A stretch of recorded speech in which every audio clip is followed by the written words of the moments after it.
apologizing isn't just words. It's I will not do this thing again. You have no respect. Because I feel bad about it.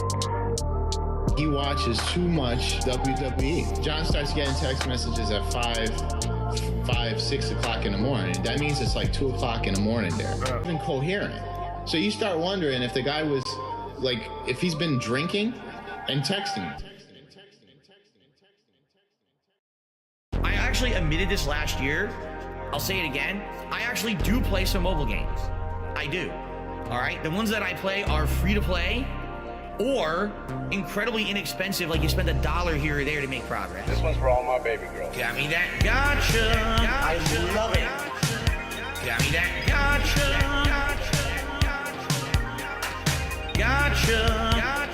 Begging for fucking tips and shit on Street. It's WWE Champions time.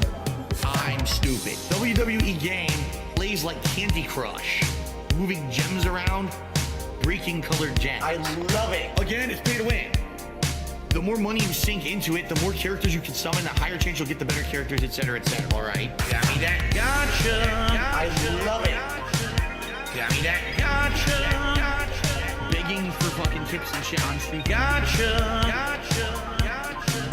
Got me that gotcha. Thanks for the money, dummies.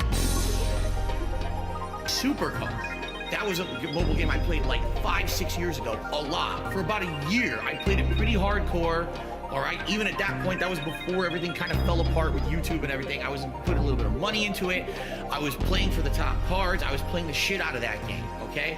After about a year, they launched what they called Season 2, which reset all the cards in the game and made all your progress essentially worthless. And I said, this game fucking sucks. What a complete waste of time that this was, all right?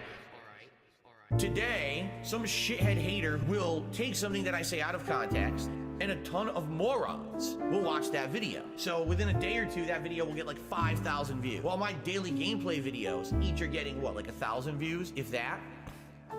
Cuck life, 100%. Live the life of the cuck. Why not? YouTube doesn't care. Illegal, immoral, harmful, fucking toxic. This is insane. This is fucking toxic. Cuck life. It became a meme, right? The meme was to hate on me. What are the legitimate reasons? At first, there were. But over the years, are you shitting me how I've changed, like how different I am now? There is no thing fucking legitimate you could do. But the shit these people say and do, the insane amounts of slander and defamation about me, that's just untrue on the internet. There's no way I could ever, in any capacity, legally or otherwise, there's no way I could even dispute 99% of the shit they say because of the insane amount of it that they say. Cuck life, 100%. Live the life of the cuck. Why not? YouTube doesn't care. Illegal, immoral, harmful, fucking toxic. This is insane. This is fucking toxic. Cuck life, 100%. Live the life of the cuck. Why not? YouTube doesn't care. Illegal, immoral, harmful, fucking toxic. This is insane. This is fucking toxic. Cuck life, 100%. Live the life of the cuck. Why not? Because I just want you guys to understand that means the world to me when I get a message like that. Like, it's been tough. My life has been tough over the last decade. It has. And when I read a message like that, I'm sorry that I'm tearing up like a baby. But when I read a message like that, it makes me feel like it was worth it. Like all the shit that happened to me and all the stress and the mental shit that I go through on a daily basis, sometimes, that is worth it because there's people out there who got something out of all of this. It wasn't just some dickhead in front of a camera, doing stupid videos, that it actually meant something to people. And that means the world to me, that there's people out there that, for a decade, that they've been watching me and they've been following me and they've been watching my life evolve and how I've become a better person, Because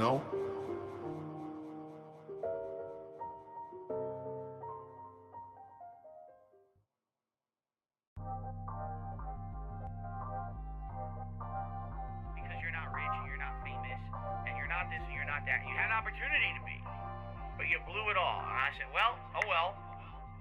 I'm proud of that. I guess I'm proud to be a loser. This one's for all my baby girls. I'll be the guy on level 1. I streamed myself masturbating. I'll be the guy.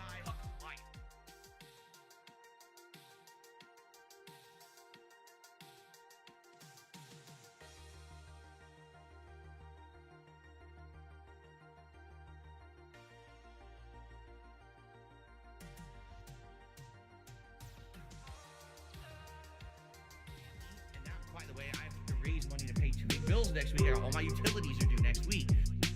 Tomorrow, if I stop streaming, I would not be able to get a job. So it would be the end of my life. But outside of that, everything else is good in my life. You know what I mean? So I'll be the guy on level 1. I streamed myself masturbating. I'll be the guy. Fuck life.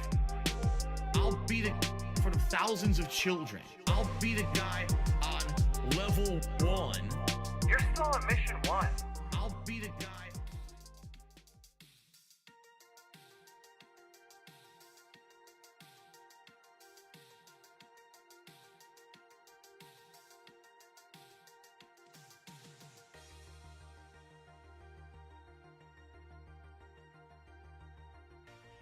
Right?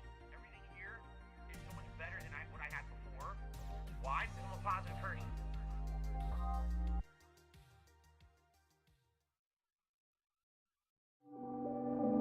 My life today is the best I've ever had. And I mean that. Like, every day I feel like is the best day of my life. Your life is nothing. I love my life. I have so much fun every single day. You're bagging. I love my life. I have so much fun. Everyone hates me. I have an emptiness in my life. Oh man, there's something huge missing from my life. I need a large group of friends. All I do is sit around drinking gin all day. Ladies and gentlemen, I play mobile games. Yes, I spend money on mobile games. I love my life. I have so much fun every single day. You're bagging. I love my life. I have so much fun. Everyone hates me. I love my life. I have so much fun every single day. You're bagging. I love my life. I have so much fun. Everyone hates me. You're still begging for $10 donations and $20 donations to pay your electric bill, to pay your fucking rent, alright? I get it. I'd hate me too. See you, Phil. Have a good one. It's been a rough year. Why does Phil always have to mention that there's a tips goal on the stream? And why does he have to mention if it's a slow day for contributions? And why does he have to bring that up? Big ups to your dad. And a very slow day for support. Please tip me. I need tips tonight. I jump on stream. Obviously, I need tips. Pay my taxes. Pay my back taxes. Pay my utilities. Pay my mortgage. Pay my internet bill. Pay my utilities. Very slow day for support. Been 47 minutes. And only the third tip of the day. I really appreciate that. I need that way more. Pay my taxes. Pay my back taxes. Pay my utilities. Pay my mortgage.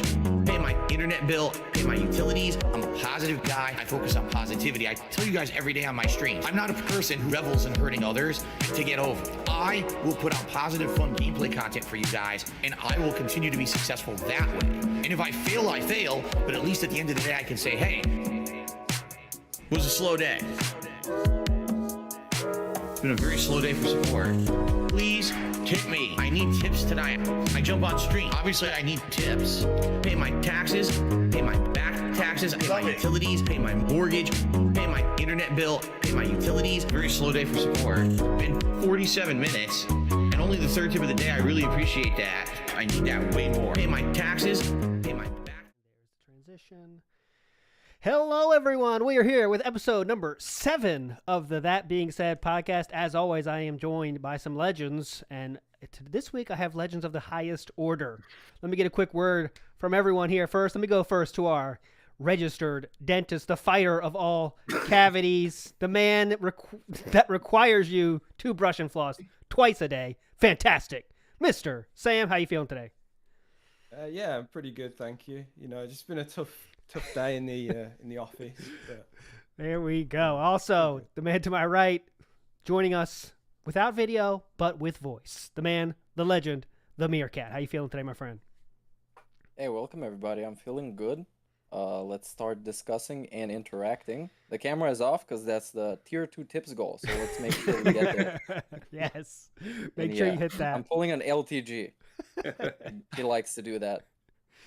Yes, there we go. And last but certainly not least, the man of the hour, giving us the knowledge that only he possesses, Steve of the Dead. How you feeling this week?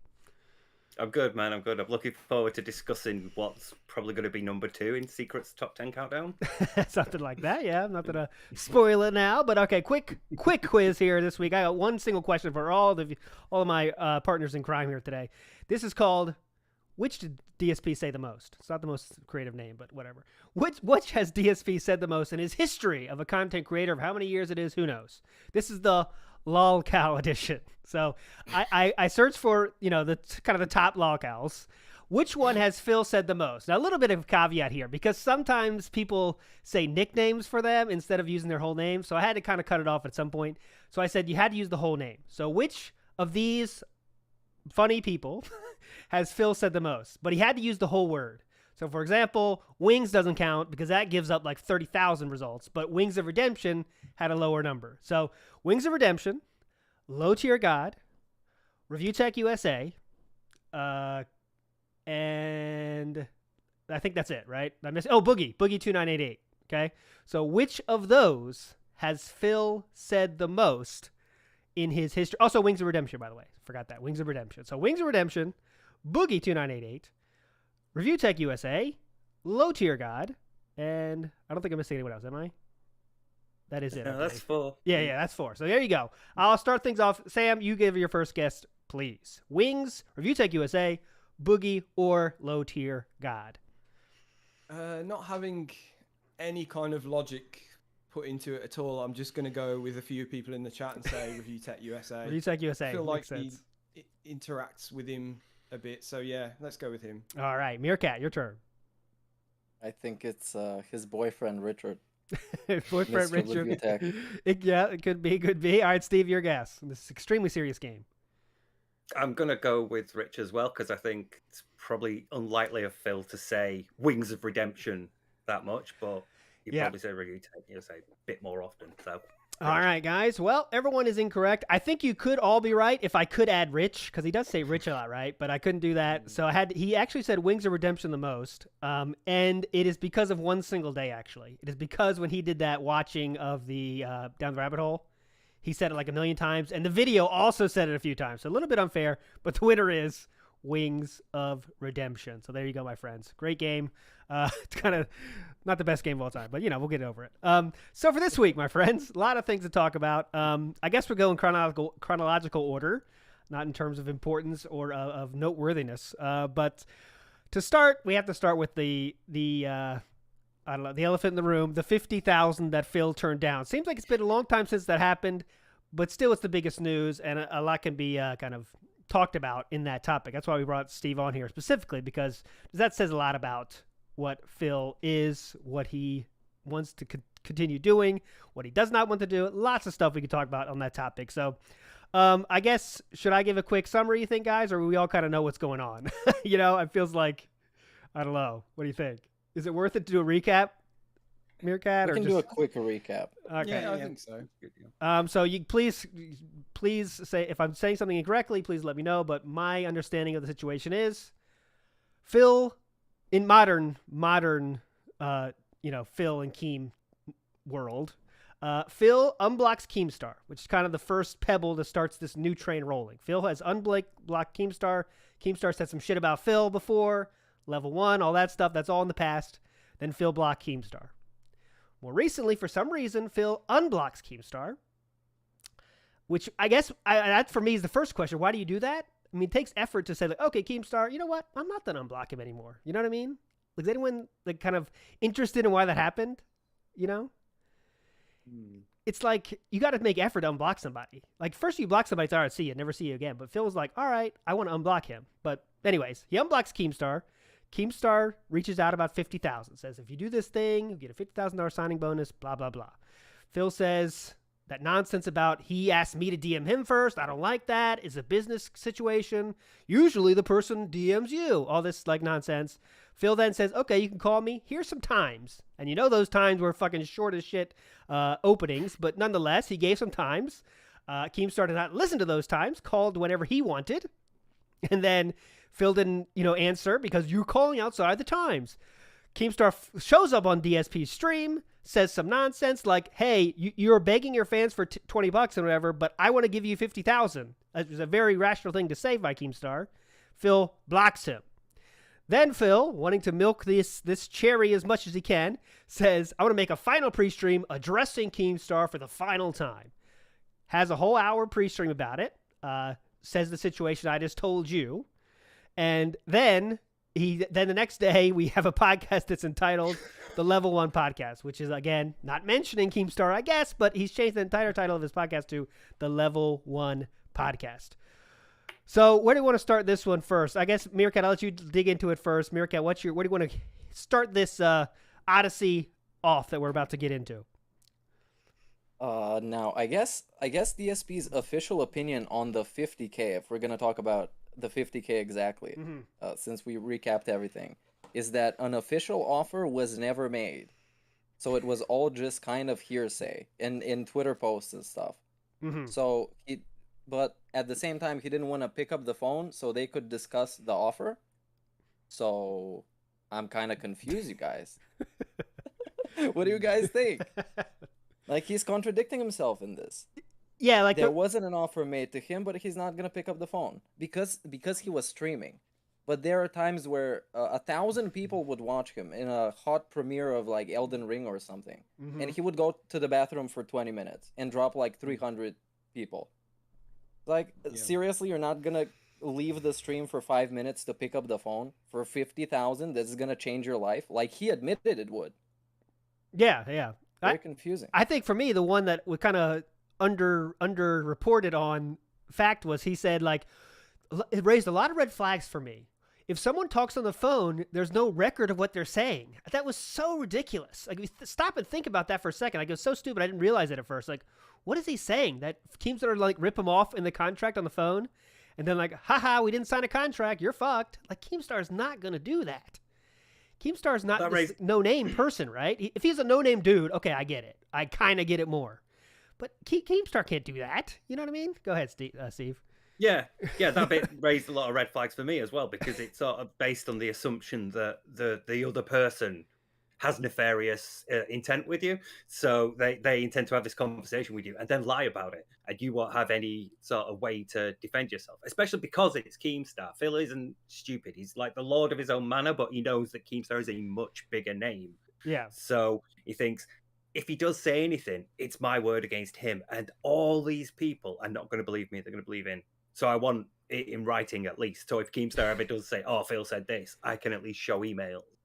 Okay. It seemed like a sort of defense thing, but it just stuck out to me that you would automatically assume that these things are they're somehow not as valid as doing it as through email or through text, because he got really, really angry that Keem wanted to call him and wasn't just DMing him the description and saying, right, just tell me now, just like outline it now. And Keem's like, the fuck is wrong with you?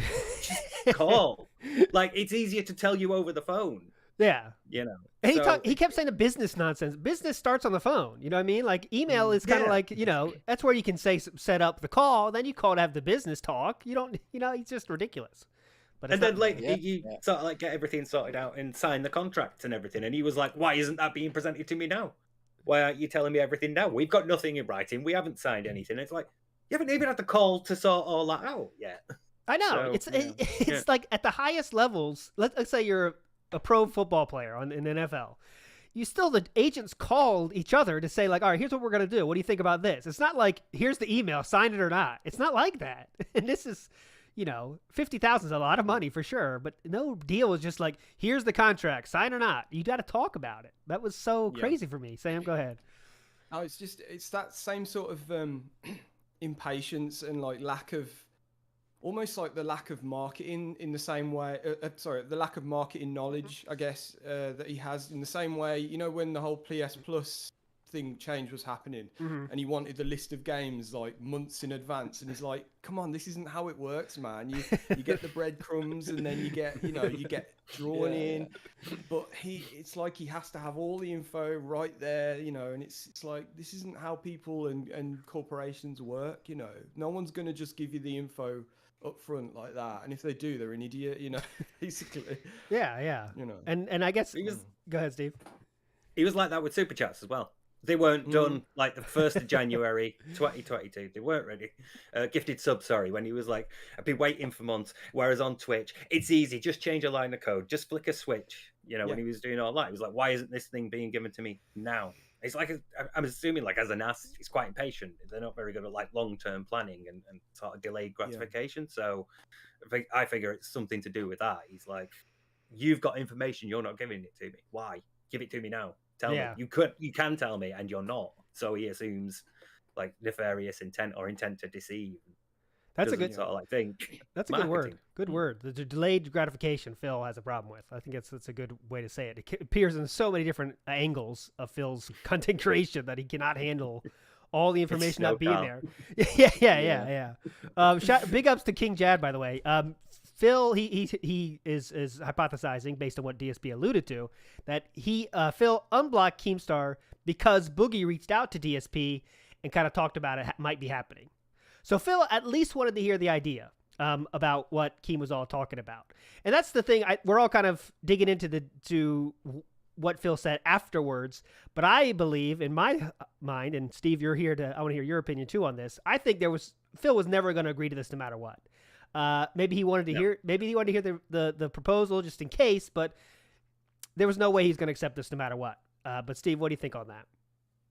Yeah, no, there's fucking loads of reasons why he was never going to accept it. Like, it's Keemstar, it involves giving up control. It might be, it takes him away from his streams and it disrupts his schedule. It's extra work. There's all sorts of reasons why. He was never going to do it. I think his intent was to just at least hear the call so he could prevent people going, oh, you didn't even hear the call, which we are doing now. His intent was probably just hear Keemstar out. And when Keemstar was like, actually, another step of conversation, another step of communication, Phil was like, right, I'm done. This is as much effort as I'm willing to put in.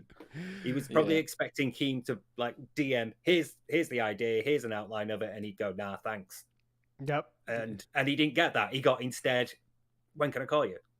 Give me a call, answer the phone. What a nightmare. Also, I think it's worth mentioning, Keemstar deals with a lot of influencers that are young and are hip and know all the technology and how organic for them this kind of communication is. When you can just DM somebody, just hop on FaceTime and discuss some project, and then when you discuss all of this, then you get to the contracts and the other stuff. And DSP just completely... He's so behind on all of this, and it's really hurting him in this way. Yep, it could be a socialization thing as well. Sorry, just quickly, again, he's on his own. He's not sort of like adapted to the fact that people don't use email anymore. People just more content to DM and instant message and video call. Yep. Yeah. We got a question in chat. I'll ask. I guess I'll throw it to Sam first. Does Kat know about the 50,000? Oh, I really hope so. I really hope so.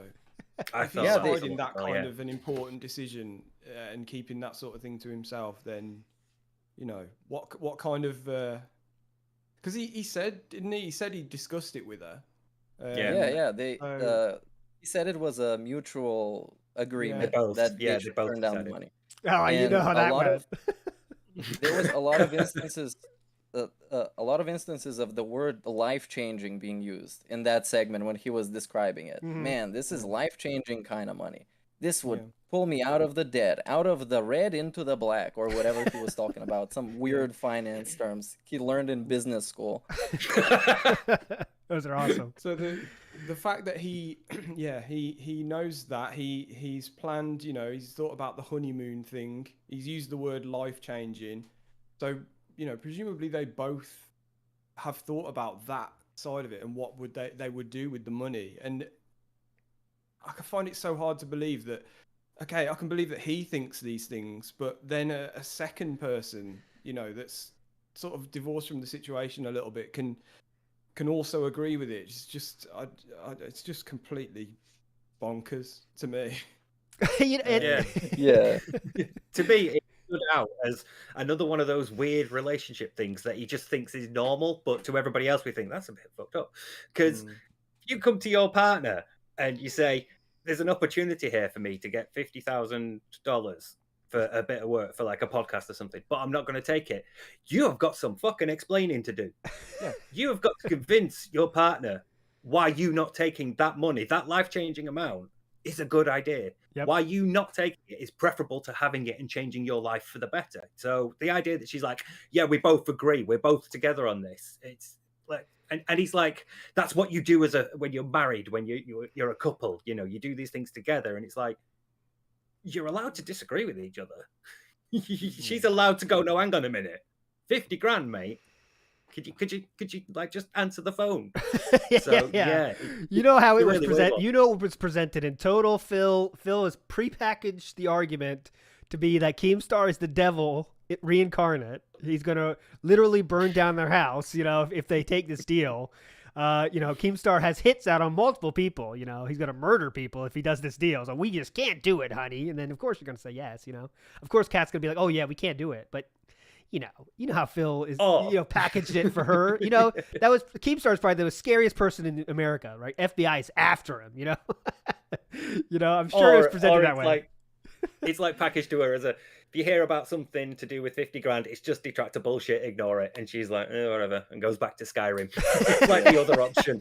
Yeah. It's Completely just like, a meme. Just bullshit. It's just a meme, yeah. Don't worry about it. Yeah. That level could happen too, yeah. So in the end, though, we're all saying that there was no chance Phil was going to definitely accept this. I mean, just for... No. There's so many reasons why Phil has to be in control of everything. We know we mentioned at least resemblance to a cult, and one big thing about a cult is locking down the information your what do they call it, members, locking down the information the members have. And this is a very big chance for members to get lots of stuff that he doesn't want them to get, especially if he's talking to Boogie, having questions from callers. Oh my God, you can't have that. You know, all these things are why it didn't happen. We could debate on what the biggest reason is, but in the end, there was zero chance that Phil would ever take this. But if you're a fan of Phil, unironically, which I'm sure we don't have any here, maybe, what does that tell you, though, right? That's the thing. Like, imagine if you're one of Phil's fans that Phil is constantly begging you for every single day, right? Today's a slow day. Nothing I can do about it. Today we didn't hit the second goal. Nothing I can do about it. But there was a chance to get life-changing money, as he was sure to tell us, right? And that's the part that gets to me, is like, I feel bad for the fans of, like, the legitimate fans, you know, like that's not good, man. That's not a way to treat people, right? But anyway, Sam, you want to add something to that, or? No, I was just going to say, like, I fully see it how Keemstar sees it. You know, he's offering this 50K and then coming to a stream and seeing Phil asking for money, you know. Yeah. I fully side with Keem, like, on that side of it, you know. It's mind-boggling, you know.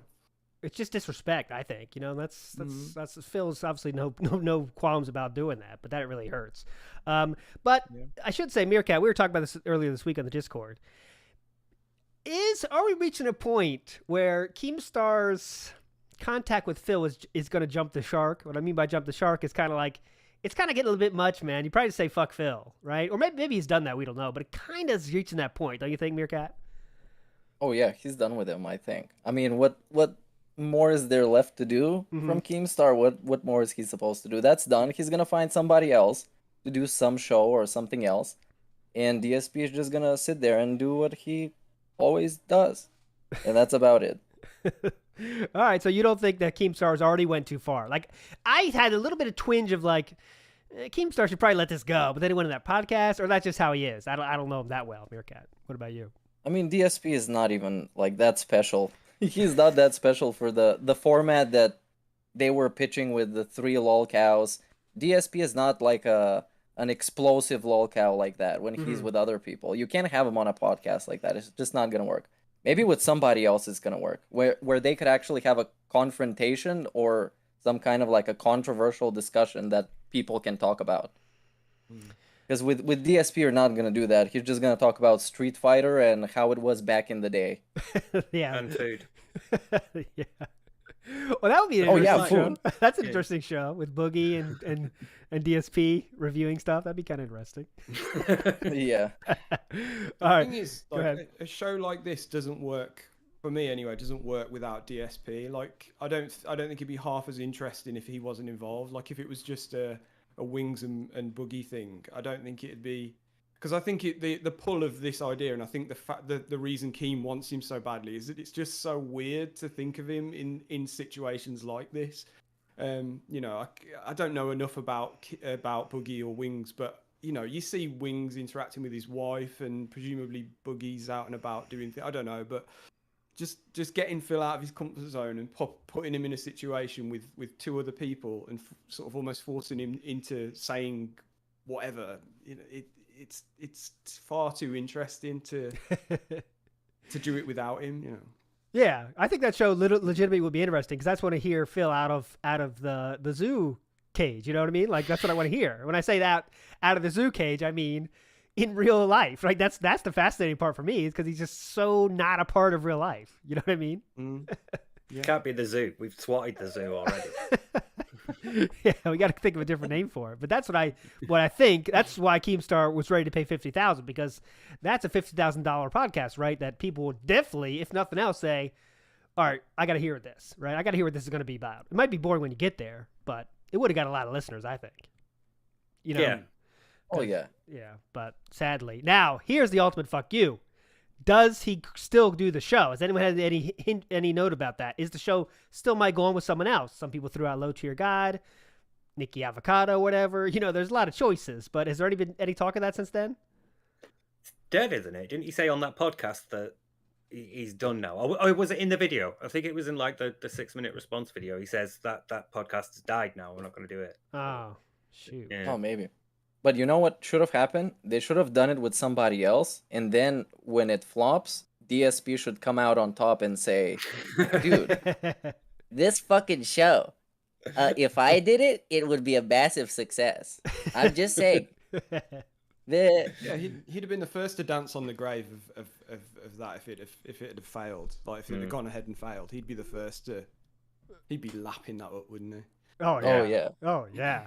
Anyone that just stops doing what they're doing, Phil loves to talk about that for sure. I guess we also then after that, he did I don't know how much you guys heard of the pre-stream All About It, the Level 1 podcast. It's nice on Level 1. And all that really hurt. I mean, that hurt. That I felt for his listeners again. It's nice on Level 1. It's the clouds are nicer or something. That was oh god, so many douche chills on that. The clouds are nice here. The bushes are nice here. It's like, oh god, I want to throw my computer out the window.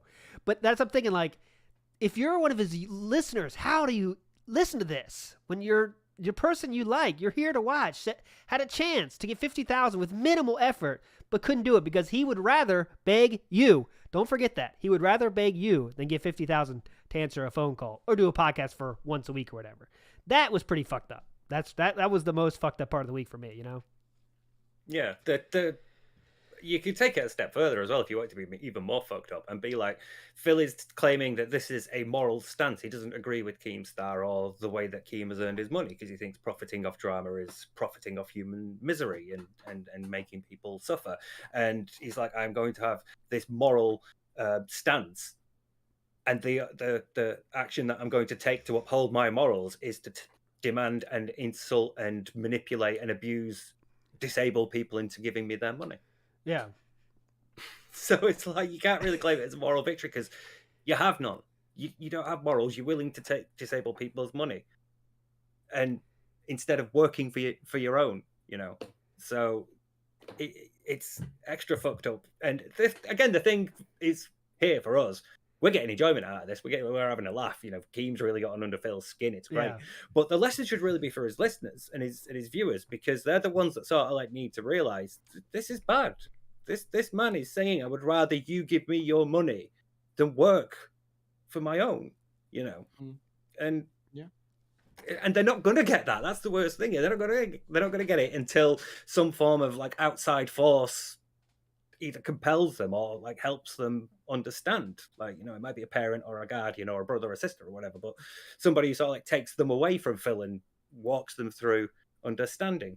But again, you're talking about people like Derek, who doesn't understand not to be creepy to porn stars. So it's probably going to be really difficult. They're probably not going to get that lesson. And he's going to continue to take their money. Yeah. Go ahead, Meerkat. He's essentially. Go ahead, Sam. I thought I heard go ahead, Meerkat. I was just going to say that, like Steve said, like he's literally, essentially telling his viewers that he's not attempting to improve his stream as well. Like he's saying that where we are now is it, you know, and I'm happy here. And it's like, if that isn't like him saying like your money isn't going to the stream, it's just going to me, then what is, you know? It's literally like that's the biggest problem I always have with him, is that, you know, like he always says like support the streams, but really you're not supporting the stream, you're supporting him. And so this now is him saying, well, this is all it's ever gonna be, basically. Yeah, I mean, yeah, or support what we have going on here. So what's that? What do we have going on here? All right, go ahead, Meerkat. Sorry. Yeah, just we just have Phil going on, I guess. He just goes on and on and on. Yeah, that's what's going on. Yeah. Yeah, and I think this says badly about him as a business, because he likes to claim that he is also a business and a crowd-funded individual and the king of a lot of stuff. Yes, including retro gaming, hate, and other stuff. Now, when you're a business, if you're not getting better and bigger and making more sales and more product, then you can't just stay at one place. That's not a state that a business can be in. You're either doing better or you're doing worse. So him as a business wanting to be in this same spot is really hard without improving anything. And those layouts that he gets every once a couple of months, that shit doesn't count. That's just something, just something. Yeah, I think what you're saying. Like he can't. He's trying to. He's just said, I'm happy where I am. I'm not working towards anything else. But here's my mental side of that. Like Phil, though, in his mind, is making changes. I think. Don't you think? Like we know he's not. I know these like let's do reacts is like not changing his content, but I think he really thinks he might be doing something to change. Don't you think? Like I know it's not, but in his mind, I think he's like, I made a monumentous change in my content. I just did react videos. This is going to be really huge, you know, and they turned out to be not as good as he hoped. But don't you think, like Meerkat, he thinks he's doing changes, but he's not? Oh yeah, this is some fantasy, but he needs to pretend to do that. Otherwise, his fans will just realize that there's actually no long-term idea. There's no goal. You're just supporting him for the time being until the next emergency. Then he's gonna beg more, and then it just keeps going on and on. And someone brought up a good thing we're going to talk about for sure, is this magical, for some reason, Phil started mentioning conventions in his Twitter, which is just it's like Phil mentioning that he's starting a charity, like just equally impossible things. Equally impossible things to happen, but Phil is some reason talking about it now. And I think, Meerkat, you might have more to say on this topic, but what do you think that's about? Hey, maybe I'll go to conventions these days or something in the future.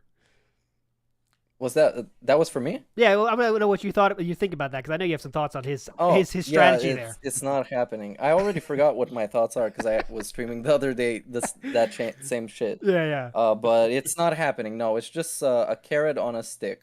So he can show you that maybe in the future he is going to improve, but that's not going to happen. He just wants you to get him to the future so he can say no when you're in the future. You see? It's a 3D scam. It's a new green screen. It's the perpetual. Oh yeah. You know, if we could just get over this hurdle, then I'll be able to do it. If you know, if we can get through this month's bills, then I could start putting money towards going to a convention and meeting fans again. It's a green screen thing all over again. Hunter has a good point, so I would definitely point this out, Meerkat, because I think there's something to this too. You said because Phil's stream is doing well comparatively to 99% of all streams in the world, right? He's making $100,000 a year from streaming. That's something 0.0001% of people can all say. So he can't change too much for fear of losing what he has either, right? That's got to be weighing on his mind a little bit. Hunter DuPont with that kind of point. You know what I mean? That's got to be kind of scary. I'm not talking about changing as really your core content of doing games, but you can elevate that.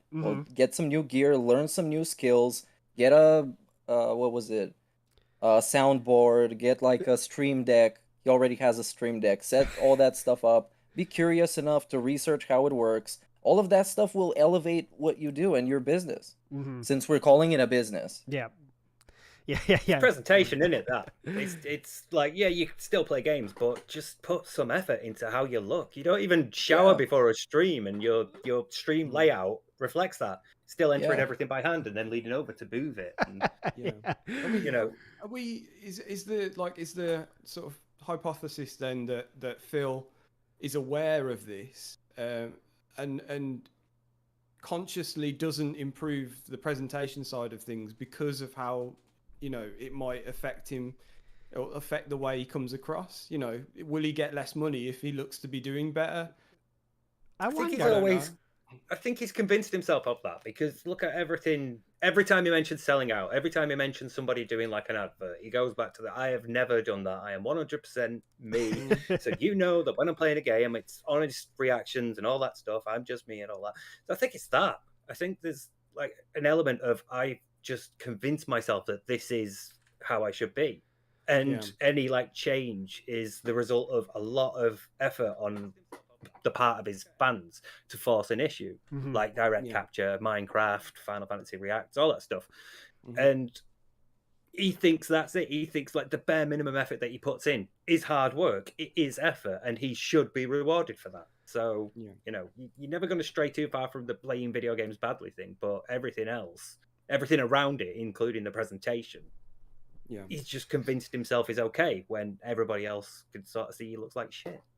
I guess there's also go ahead, Meerkat. Something a little bit more than the presentation side, as in one of his core issues that is his pacing. That is terrible. He doesn't know when to shut up. He doesn't know when to move on, and he doesn't know how to pace his stream so it can be watchable by people and they don't complain every single time.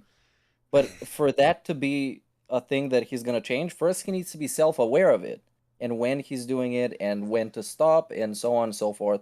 He doesn't have self-awareness, so he can't really improve as a professional when you can't identify the flaws in yourself. Yeah, I mean, that's... Go ahead, Sam. I was just going to quickly say that's pretty much summed up by the fact that like every time he's finished what he's talking about in his pre-stream, he'll then do a Q&A to kind of fill time. Yeah. I mean, if anybody would play know, games, yeah, can't do that. If anybody Can't would do know, that. it's Sam. Sam edited that video of the DSP Games of the Year thing. That was a great video, and it probably took a lot of effort to actually make it pace well and cut off all the unnecessary trash. Oh yeah, that took you a long time, right? You said months, right? That's crazy. But I think we're getting deep into it here. But I think at the crux of it, what we started about was the conventions and why is he mentioning these conventions? Because we all know there was no chance of him doing that. I mean, no chance. So why is he saying it though? And Meerkat's hypothesis is to kind of let's work towards this new thing, even though we're never going to do that actual thing. I think there's some definitely weight there to that idea, right? It's like, hey, I'm working towards this cool thing together, and then he never has to pay that check he's writing right now, kind of. You know what I mean? And that's kind of interesting to think about. If I don't want to give Phil too much credit, but do you think he has the capability to do that on purpose, Meerkat? You know, is he really thinking in his head like, all right, what's my next thing I can pretend to want to do? I just don't see that. I think it's a direct effect of his little community coming under attack by people like Keemstar who are much higher profile than him, and him needing to rebound with something. You need to come back with something. Because he's humiliated, he was dragged over Twitter by everybody, people quote retweeted it and liked it and stuff. And he needs to come back with some idea, something that's going to keep the little cult together and working towards the same goal, and not get him too distracted with what the trolls are thinking about. And we got the sex bots in chat. Big ups. Prayer hands for the bots. Be clicking that later. But I don't know. I guess you go ahead, Sam. I was just going to pretty much say exactly the same thing. You know, it's a direct result of Keemstar and coming under attack, because it happened almost exactly the same last time. There was a Keemstar, the two Keemstar videos. That was when the play button happened, wasn't it? You know, he got the play button and then all the shit behind him. Like, you know, it's almost like like a instant midlife crisis, isn't it, or something Yeah. like that? Like Yeah, that's a good way to say it. A kickstart. Yeah. Very much sort of like I've been hurt and I need to feel better about myself, basically. Yeah. It's understandable, Publicly but it's humiliated me, so I need to. Yeah. I never saw Isn't that also known as coping? Yeah, Yeah. Copy is. Yeah, so it was just a cope. I never saw that. There's that Alduin dragon trophy. I never saw that one just precariously hanging there on the couch or something. What is The going Sonic, on? Yeah. The Sonic the hat holder. You know? Yeah. The hat thing, by the way, the hat, plan of $200. Let's do that. Didn't get that one time actually, which was surprising for me because he thought, a lot of his fans do buy into that kind of stuff, but he never got there.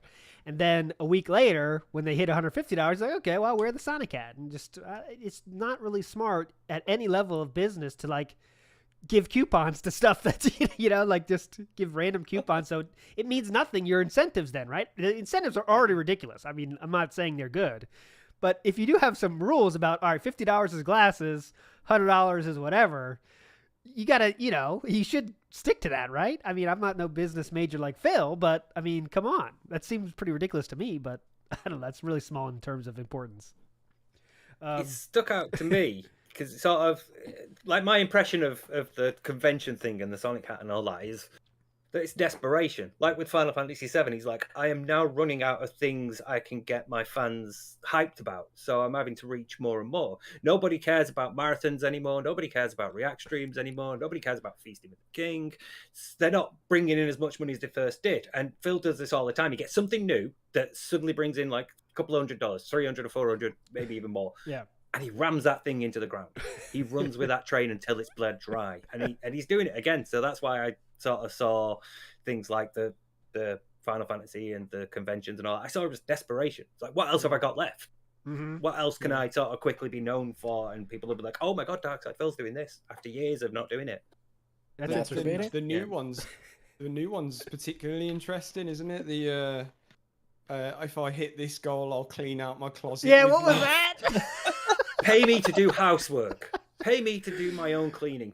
I guess the thinking is to get some behind the scenes stuff back on the streams. Yeah, Is that what he's thinking? Yeah. I guess. Yeah, It's, as sad as it is, but yeah, like I want to I want to see it. You know?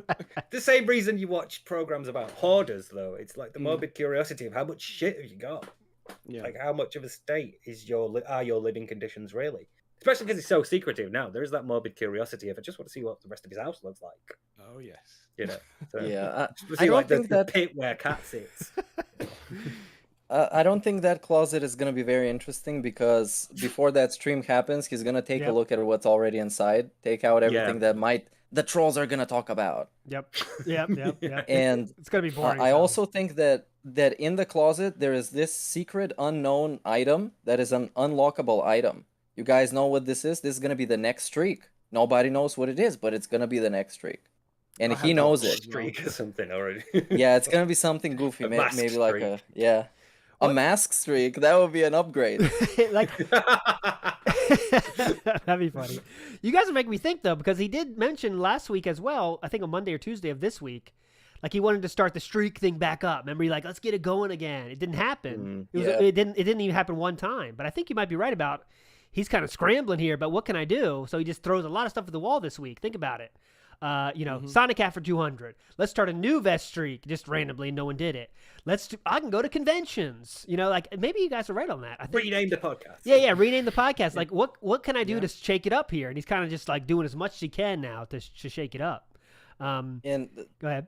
I think the closet thing is him throwing shit at the wall to see what's gonna stick. Pretty much, almost literally. Because he's throwing out all that trash that's in the closet, and if some pay-pig thinks something is interesting, this is the new thing. It's gonna sit behind him, it's gonna sit on his head, around his neck, on his waist, anywhere it fits. That's gonna be the new thing. As long as it costs $150 to unlock, that's the thing. I think you guys are right on that. I think definitely we're feeling desperation from Phil. And it could be because he hasn't been making as much money recently. Just for the straight numbers, he hasn't. I looked at it from Piece of Piece, awesome document. Because I was saying, like, Phil's kind of, I thought of myself earlier this week, like, Phil's begging a lot these days. A lot of begging segments, extra ones this year. So let me check it. And he's not down that much compared to last year. I think it turned out to be like 12% or something, 10 or 12% down from last year's income. And that could be feeling the effects of inflation, all that kind of stuff could be, getting it. Phil's feeling the effects from that. And maybe that's what's scaring him a little extra than normal. I don't know. But he definitely feels to be scrambling here in more ways than one. I think we all can agree on that. He's definitely scrambling right now. And he's not happy with how things are going. But on that note, I want to change the subject a little bit here because our own Sam had done a lot of research, and I want to definitely get his thoughts on this. We talked about it last week a little bit, but one of Phil's Patreons, or Pay Me Tons, Slayer, has paid a certain amount of money to get some rewards, and one of the rewards you can do is a personal video. And Slayer repeatedly gave Phil his instructions, exactly what he wanted, and he wanted a React video to a K-pop. I don't know if it's a what's it called? A many videos in a row, kind of react to that. And the comments are more funny than the video, but the video is definitely quite something. So Sam, can you please describe the video to anyone that might not have seen it here? Well, you described it to me on your call-in show the other day, and because I hadn't seen it at that point, and it's exactly as bizarre as you described it. It was amazing. Describe it scene by scene. Yeah. Phil did. Yeah, they're dancing. Nice choreography. Well, yeah, I'm assuming most people have seen it, but the first thing I wanted to mention is that he prefaces the whole thing by stating that he'd already done the video twice. Yeah, which I'm a little about, because we know what he's like with React content. I don't know if we've had a genuine, off the top of my head reaction from him. We may have had one, because I think he did do one. Wings. Possibly. I'm not sure. Because he didn't know what 1v1 on Bug was. So he was like, oh, that's what this is. And he was shocked about PK, and that's what I think it was the Wings one. You may be, you're probably right. So, probably the Final Fantasy House one as well. But yeah, since his, he's been watching stuff in advance and taking notes. Yeah, he's definitely keen to do it. So yeah, and I'm a bit about that, because it seems a bit convenient that his mic died and it corrupted and all that. I'm just a bit like, yeah. But yeah, the whole thing anyway. Watching the video, it feels rehearsed, which either way it is, I guess. But I don't know. I wonder if maybe that was his first time and he was just lying about recording it and his mic dying and his camera dying, because you know what, he's like, this is work, this is extra work after a shift. He's finished his streams, he has to do this for Slayer, and probably thought, I might be able to get away if I make a bit of drama about the pre-stream podcast isn't uploading, it's corrupted and I don't know how, then people will know that I've had problems with my tech, and I'll just say, Slayer, I couldn't do it, problems with the tech, I'm sorry. But Slayer kept going public. Slayer kept saying in public, in his chat, Phil, what about the video? Phil, what about the video? Yeah. So he had no choice in the end. I thought that was interesting that he was willing to address it so openly. I felt that was quite a unique situation where someone was talking about something behind the scenes. He was actually giving it the time of day. I've never seen that before. I think that's because, if memory serves correctly, that he is a major pay pig outside of the Patreon too. I think he's one of the top 10 donators or something. So those people get extra audience with the king. You know what I mean? As you've seen, when a nobody says anything, so get the fuck out. Even when they donate, get the fuck out. But for Slayer, he had those kid gloves on. The velvet gloves are out. Oh, Slayer, sorry. It was. I think you're right though. He tried at first to say I can't do it, but Slayer said, "That's not going to work here, buddy. I want my money's worth." And then Phil's like, "Oh shit, here we go." And then what I think of the video is someone trying to give a school report on K-pop. It's just the fucking best. It's like he's deeply analyzing these scenes. Come on. I mean, this is not what we're looking for, but it was special in the way only Phil can do. That's what I'll say about it. Only Phil can make that video. But Meerkat, the world wants to hear your thoughts on this too as well. So come on, Meerkat. I don't know what to tell the world, man. That shit was cringe. It was embarrassing. But he did it. It was something he did, and he got paid for, and it's another thing on the conveyor belt, and now it's done. He was a little bit salty that the trolls left a lot of comments under the video. He addressed it for a little bit, and that's about it. It's kind of a cringy video. But maybe some people now are gonna decide instead of tipping him, they can go on Patreon and get a custom video. So we're gonna get to see more of these. DSP reacts to SJW's owned compilation, number 65. DSP Oh my god! Look at Try that! not to laugh. Try Look not at to that laugh stupid challenge. bitch with the red hair. Ugh. Ugh, she's so stupid. Oh man. Well, for me, it's worth it alone for those comments. To be honest, it's Yeah, the comments are my really favorite. good. Yeah, definitely worth going My for the favorite. comments. Go ahead. Oh yeah. My favorite comes from someone on this panel actually, and they said, "Have you considered asking him to react to short documentary-style videos that briefly explain subjects like game mechanics or mental health issues?" I was just like, "Fucking perfect." Wow. Someone enjoy it. Oh, guys. Then, like, at some point, you're going to run out of K-pop, so you might as well get your money's worth. If you could get him to react to this narcissist personality test, I would love you for it. Like, think about that. Think about how much more you get. Like, if you're a pay pig, right, you better do Patreon for $50 of your input, because think of what you get, right? So many people dropping these tips. 1 Minute Man, or 1 Minute Man, is dropping $25 a day. He can get a lot of videos. You think? Yeah. But Jay Kramer here. If you're already a pay pig, yeah. If you're already brainwashed, just make the pig sweat a little bit. Get some of your money back. Yeah. With some stupid shit. Make him react to shit or whatever. But if you're already brainwashed, don't do this otherwise. It just feels like the incentives are off there, because you donate $25 on your chat, you get a thanks. But if you donate $50, you got to make Phil do some fucking work. That's crazy. Jay Kramer said Phil did lose a $50 patron this month, so Slayer might be off the train. Maybe Slayer just wanted that one video, and now he's done. We're gonna get. I'm sure someone can verify that. Chat investigators can verify that or not. But that'd be pretty interesting. It's interesting. He's now in the position where he has to sort of weigh this up now, because, like, on the one hand, I get extra money, but on the other hand, like, you do have to do a bit of work. So is he going to want to like limit it to just sort of Slayer and not make a big deal out of it, or is he going to want to encourage a couple of other people? Yeah, he did again, already that's make a supplemental post as well. about it. Oh, what did he say? Oh yeah, he did do a new post, right? Yeah, what was that, Meerkat? Yeah, Patreon thing. Well, it was basically the same old thing, explaining how the Patreon works, that he doesn't actively use it, but if you give him $50, he's gonna make you a video, all right? And that was about it.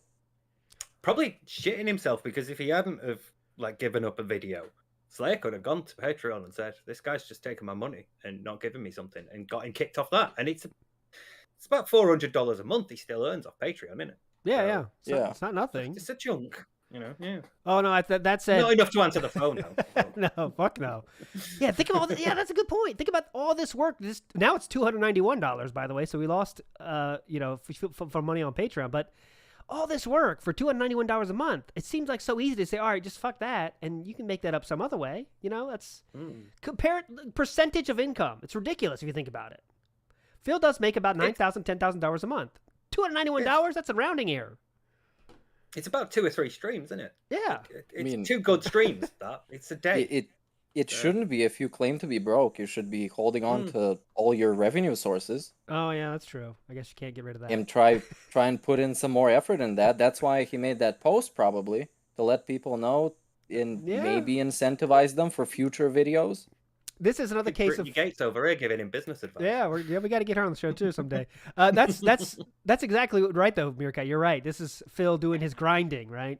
Putting all his effort in just things that don't mean more money for you, but he thinks it will, so he does it. You know what I mean? Like, he's got to be thinking, this post is really grinding. I'm doing, putting in my hard 9-to-5 work here. But it's meaningless if you think about it. In terms of work put in for what you get out, this is so mindless almost, right? But well, of course. That's his business model, is just be mindless. Yeah, that's true. Just don't think about it. Yeah.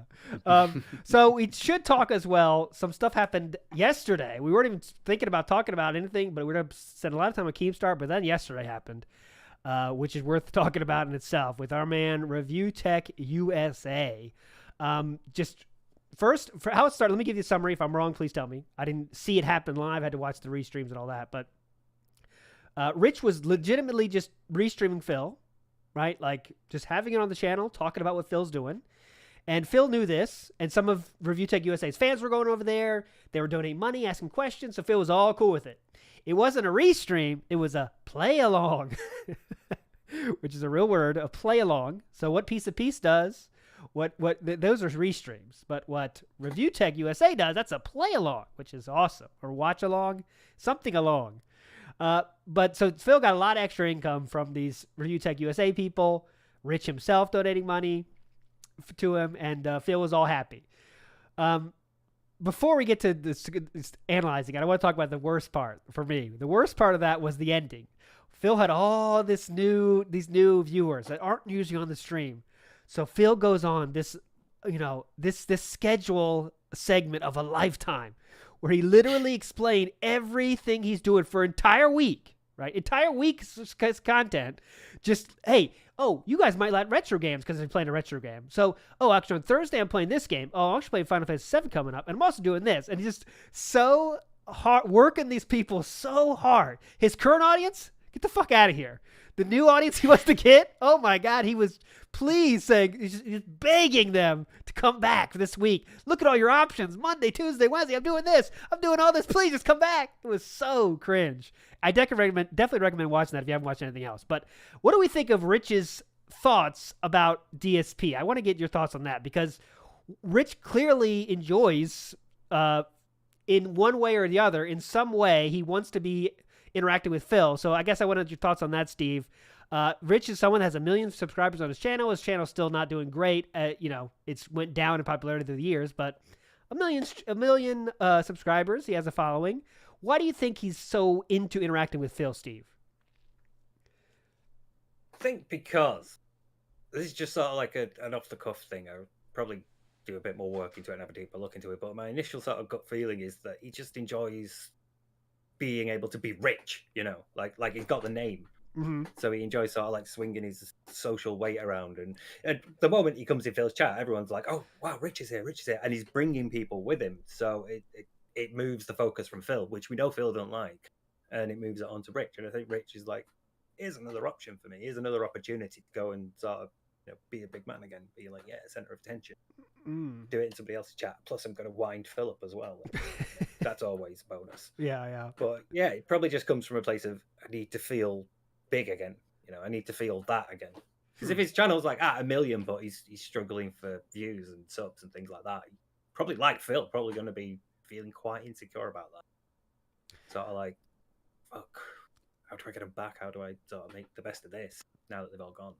What do you think, Meerkat? So yeah, I think this is a case of lolcow cannibalism. When we have Review Tech USA, who is more or less a lolcow, I guess. There's channels making fun of him and so. And the other day there was this clip of his wife getting in the room and kind of yelling at him for being on stream while their kid was not okay or trying to fall asleep or something. And the microphone was on, so there was a troll video made about that. So I think maybe Rich decided, hey, let me feel a little bit better about myself by going over there and making fun of Phil, the guy that I know is worse than me. I know Phil is worse than me. I know he's an asshole. So he went there, he sent his people there, and he basically he bought DSP's good attitude. Now DSP apparently likes Rich. Yeah. He didn't call him a whore. He didn't call him all these names. He didn't hate on him every single chance he got. He likes Rich now. Because Rich's pay pigs are now DSP's pay pigs. Very nice. So it's their own kind of eating each other, kind of milking each other scenario. It could be like we saw before with Phil. After being dissed by Keemstar, he's suddenly like, I need to do something to make me feel better. Could be the same sort of thing there. Like a troll video gets released showing Rich in a bad light. Oh, right, I'm going over to Phil's and feel good like that for a bit. Yeah, He's put in his time as well. Because it's been a while since he became like a sub. He did that months ago. So now he's put in his time. So Phil's not as suspicious of him. He's been here for months. He's paid me for months. He's probably unlikely to troll me. There's still the risk, so I'll still keep my guard up. But I'm more willing to risk him being here than I was months ago before he joined and become a member and started paying me. So it's probably like Rich has done his time, so he now feels a bit more welcome in Phil's chat. What do you think, Sam? Yeah. I don't have too much to add, but I hadn't thought of it that way, actually, that that, you know, putting the two things together, the wife coming in about the kid and then going on to DSP stream. I bet that's it. You know, you probably bang on about that. You know, Yeah, He's trying to just change trying to the make narrative. himself. Yeah, trying to make himself feel a bit better and take some of the focus off himself, I guess. I think I reckon that's it. and someone might show Rich this, so I don't care. I really think Rich is like trying to say I'm not Phil because I support Phil, right? So I'm the one I'm in the place where I can support Phil so much, but I'm giving Phil my money because I can, and I'm not Phil. I'm above Phil, right? And I think he wants to make that clarification with his audience, maybe, that I'm not Phil. I'm so not Phil that I can give money to Phil, and I'm cool.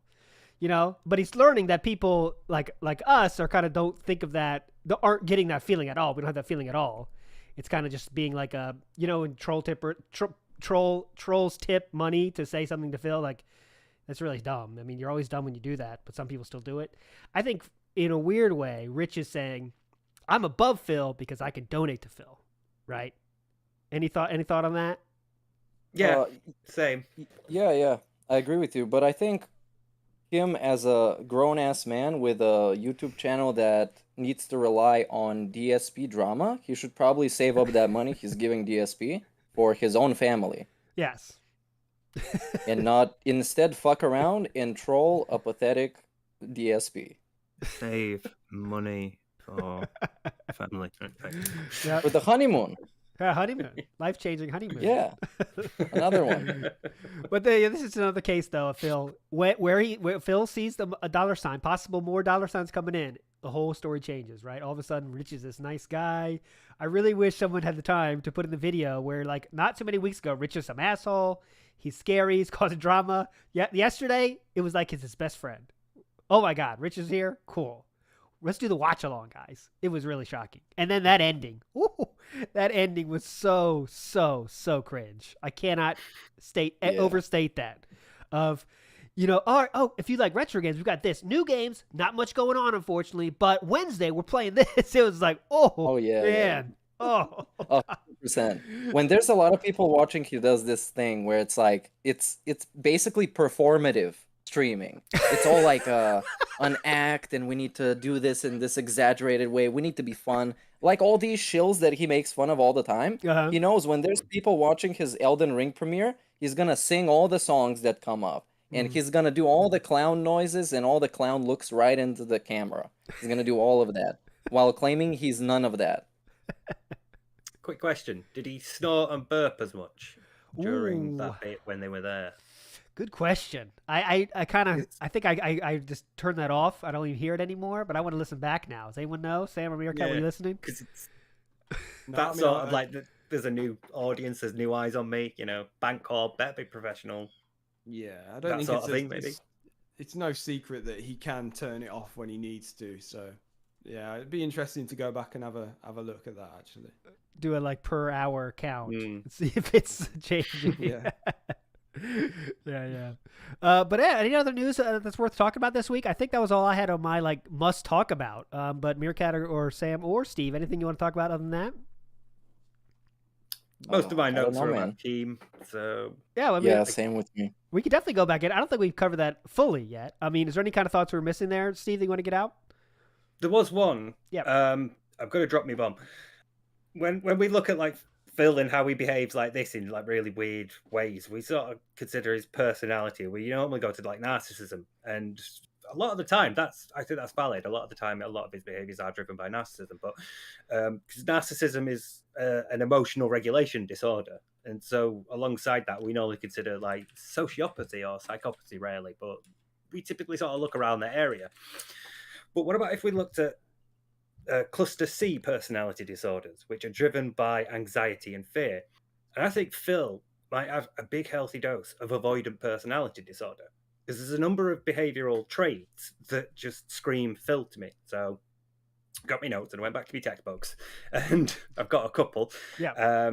There's a couple of criteria from the DSM-5, but there's just a few that I wanted to highlight. Avoidance of work involving interpersonal contact and unwillingness to associate with strangers unless certain of being liked, because avoidant personality disorder is very much based around I freak out when any hint of intimacy or closeness in a social relationship happens. And a lot of the problems stem from a longing for them, but an inability to sort of cope with the fear and anxiety associated with getting them. So people with avoidant personality disorder might be unwilling to go to like work events or, go out with the mates, and will generally sort of like isolate, but they will also give you an incredible amount of reasons to not do something. So if you said, how about if we went camping, they'd be like, oh, well, I can't go camping this weekend because I'd need to go out and get a tent, and to do that I'd have to go and sort out the car because my tire's a little flat and I need petrol, and it's miles away, so and I'm busy this week. So lots of like sequences of reasoning like that. And as I was like reading this, I was thinking, let's just zoom in the green screen again. It's like, I can't have a green screen because I need a better camera and better lights and a better processor in my PC to better handle all this higher def stuff and all that. So there's just sequences of reasoning why I can't do something.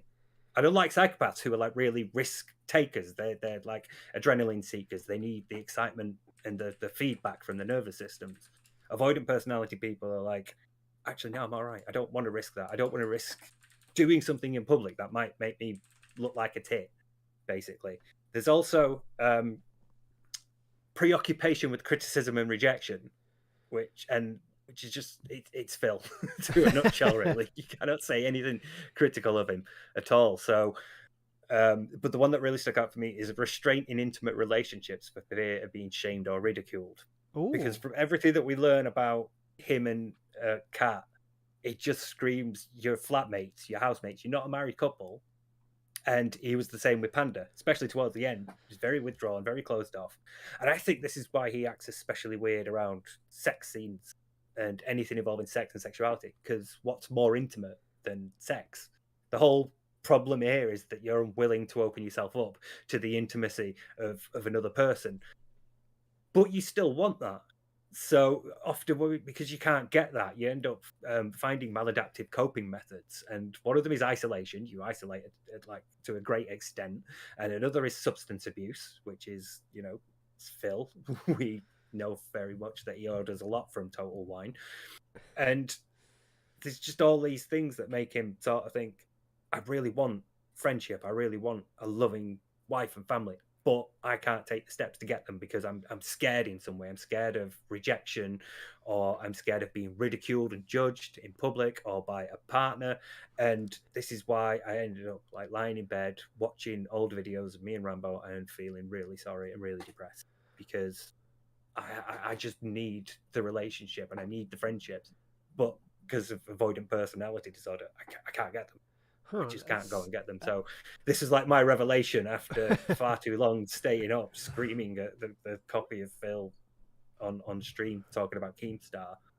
That I was like, oh God, it might be this.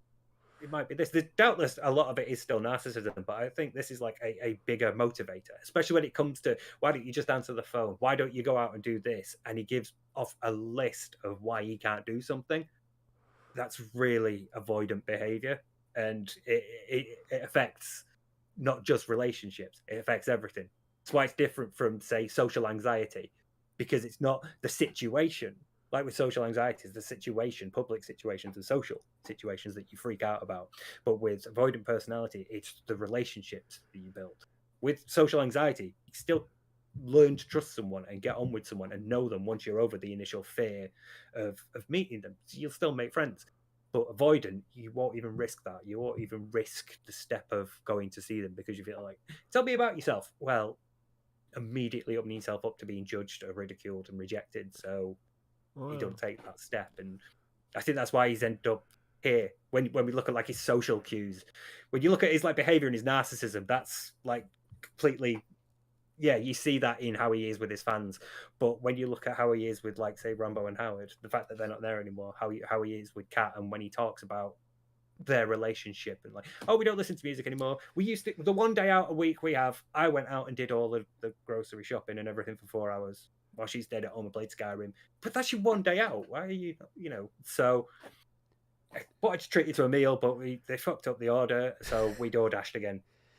Yeah. It's stuff like that. It's like, there's very little to show that you are personally and intimately open with this woman that you're claiming is your wife. You know, you definitely don't sleep in the same bed. So you don't. Yeah, So, a lot of things to say there. I want to real quick. throw that out there. Yeah, it's a good point. P-Dog says, again, these are, remember, the base level of what you said, reaching out to start those relationships is kind of difficult. Phil has had, we know of, 2 girlfriends that both reach out to him. So that's something, worth something to say there. I want to say, is this connected to, if you look at Phil's old playthroughs and new playthroughs, any kind of emotional scene cannot just be left to be emotional, right? Phil has to make it not emotional. Usually it's by a stupid joke. Usually it's by making fun of something. Is this also a sign of that kind of disorder, that you can't have emotional moments of any kind? Of course, sex is, that's the top now that he cannot touch. But there used to be even like, all right, a brother gets killed in a video game, let's say. And then he would just laugh over that or make jokes about that. Is that part of it too? Yeah, it's any sort of intimacy in any sort of relationship. It doesn't necessarily have to be like with your partner in sex. It's just that's usually when you're talking about intimate relationships, you sort of default to partner, and obviously sex is like the most intimate you can be with a person. But yeah, it would also affect stuff like your family relationships and your working relationships and your friends and family, and it would affect how you saw and interpreted and responded to emotional displays. So if you're watching a TV show, playing a game where someone's like confessing that the sniper wolf when she's like dying in Metal Gear Solid 1 and he's laughing, or when like boss is trying to like get Snake to open up and he's zooming in on her tits during the cutscene. It's stuff like that. It's like I am immediately anxious because I can't respond to this because it involves opening myself up. And if I respond in a certain way, I might put myself up to ridicule over this incredibly personal thing. So instead, I'll just, I'll default to laughing and making jokes about her tits. And, we'll be like, oh, look at the size of his weapon. Oh, get him out, baby, and all that stuff. He just nervously and anxiously tries to rush it on. Yep. In a way.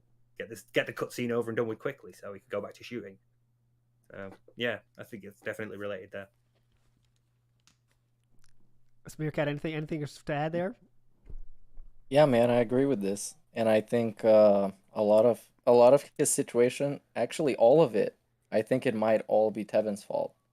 Or maybe some other thing. Let's not forget about that. No, I don't mean to discredit everything that Steve just said. It's just like, in the end of an important, deep conversation like that, we need an icebreaker so we can transition to questions or something else. Yeah. Yeah. You can never discount Tevin. Like, it's always Tevin's fault. Of course. You can never rule it out. It might be Tevin's fault.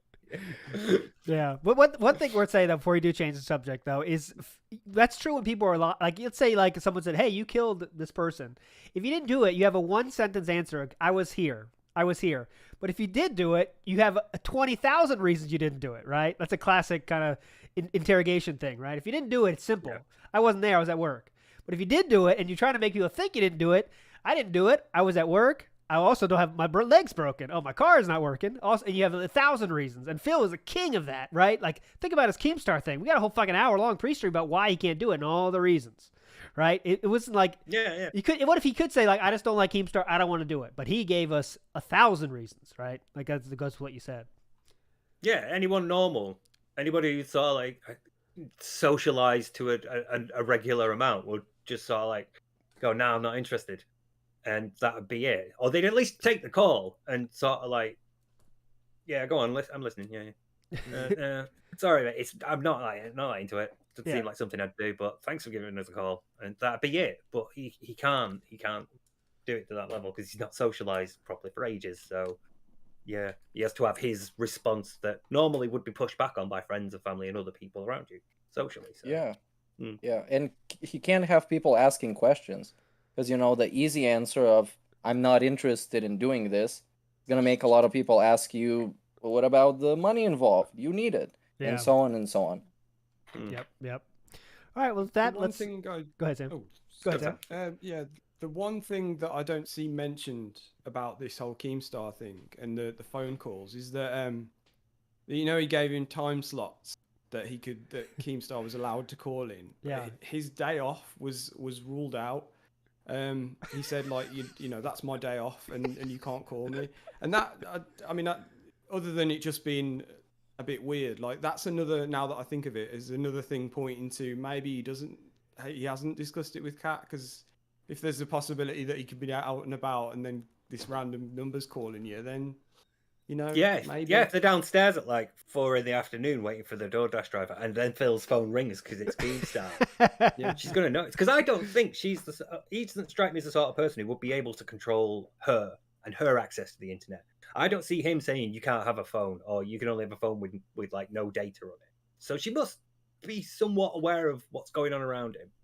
So something like that would be a huge thing, yeah. So probably want to keep that from her. I wonder, she doesn't do anything on social media herself at all. I mean, obviously, I don't think she should because it must be a nightmare for her. If she said like, you know, great weather's today, that would be endless replies on her Twitter and stuff. So she can't really do that. But yeah, I wonder if what's her knowledge of Phil's situation? Has she just said what I think most humans would probably do? Let's say she does love Phil, and she wants to be with Phil's wife. You probably just shut it out. I guess what else can you do to deal with that endless people want to learn about you, people talking shit about your husband. Just pretend. Let's say that she does love Phil and she really wants to be his wife. You know, it might be difficult, right? Unless you just shut it all out, and then I don't know. But Meerkat, I think you're right. Let's get into the question section, and you are always in charge of getting those questions. So Meerkat, give us the cues. Sure thing. Let me just quickly on Kat. Yeah. Now, I think out of all the people that surround DSP, I think Kat, I don't see a reason why she would be under the most pignosis. Because she gets the daily pre-stream 24/7. So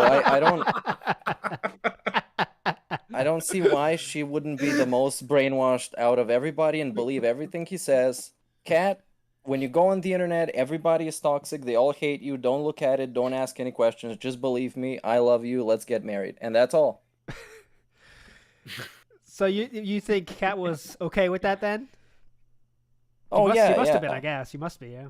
Yeah. I wonder. Struggling. That's the biggest mystery. I'm just like sold on the idea that she's just a willing partner. That it's a sham marriage, and she was like, I need a place to crash. He needs tax breaks. I don't have to pay rent, and I get food delivered, and he leaves me alone to play Skyrim. I just can't see him being. Wouldn't that be the revelation of a lifetime? If like for some reason they get divorced and she says like, yeah, we just got married because we had to. I need someplace to stay. I hate Phil too. I'm coming on your show. That'd be the best. But all right, Meerkat, go ahead. All right. We're going to start from Discord questions. First off is DJ Runo. Phil often says that detractors caused the misery he is in. How much did the detractors actually have to do with it, in your opinion? That's the first part. Let's just go through it first, and then there's a follow-up question. Okay, I'll start with that. But guest always goes first, so Steve, go ahead. Gugats. Gugats. That means nothing. That means nothing. Yeah, ultimately, it's all on Phil. He's an adult. He's a grown man. He's responsible for his own decisions. He's the one who chooses how to respond to provocation from detractors, ultimately. It's not detractors that made him get 13 credit cards. It's him. Yeah. So, very little. Go ahead, Sam. Yeah, there's enough information that you could glean from what detractors do that would tell you, okay, I need to stop acting this way, and doing this thing that I always do, and then if I do that, then they won't, they'll have nothing to say about me anymore. It's just like presumably you could just learn from what people are saying about you. So yeah, I don't know. I just feel like, I don't know, that I forget where I was going with that. I guess before I let you go, Meerkat, I would say there's one incident that the trolls really did affect his income in a major, major way. But that was still Phil's fault. But you remember the copyright strike over the art in the pre-stream? Remember that? Yes. Those ops? Now, because Phil, by his own accord, by his own choice, deleted the videos. Remember, Machinima did not tell him to do that. We have confirmation on that. Phil sent an email to Machinima. They didn't write back, and then Phil just said, okay, well, I better delete them. That cost him about 1 million views, just in pure views. When you delete a video, YouTube says, okay, those views are now gone, right? So if you're getting paid by the view, when you do that and you lose 1 million views, that's a huge amount of your income gone. And also, the search engines of YouTube don't like that either. So that really was the beginning of the end for for Phil's YouTube career. That's when it started going down. You could see it, the trend. Again, that's the thing. I'm trying to find an example of the detractors actually doing something. And that is it. That's the biggest one, but it's also Phil's fault because Phil just panicked and just went on, let's delete them all. But Meerkat, we want to hear your answer too, though. Oh yeah, definitely that one was at fault big time. And I guess, yeah, generally people harass him and they don't like him and they're pretty vocal about it, which is, I guess if he responded better to criticism, just general criticism, people wouldn't have to have entire channels made around criticizing him if he would just listen, like Sam said. Yeah. And a lot of the state that he's in is due to his own personality and the way that he approaches every situation, and it's not anybody else's fault. And of course, he can't please all the detractors because everybody is thinking different stuff and they all have different things that they would like him to change. But if he's open to listening, instead of doing weirdo debunk podcasts like the one that you guys know about, maybe things would turn around. But no, I don't think he's that kind of a person. So I guess this is how it's gonna be. What was the second part? The second part, in my opinion, Phil actually profited off of detractors in terms of popularity and has positive contributions. Have they done more good to him than bad? Oh, Steve? Ooh.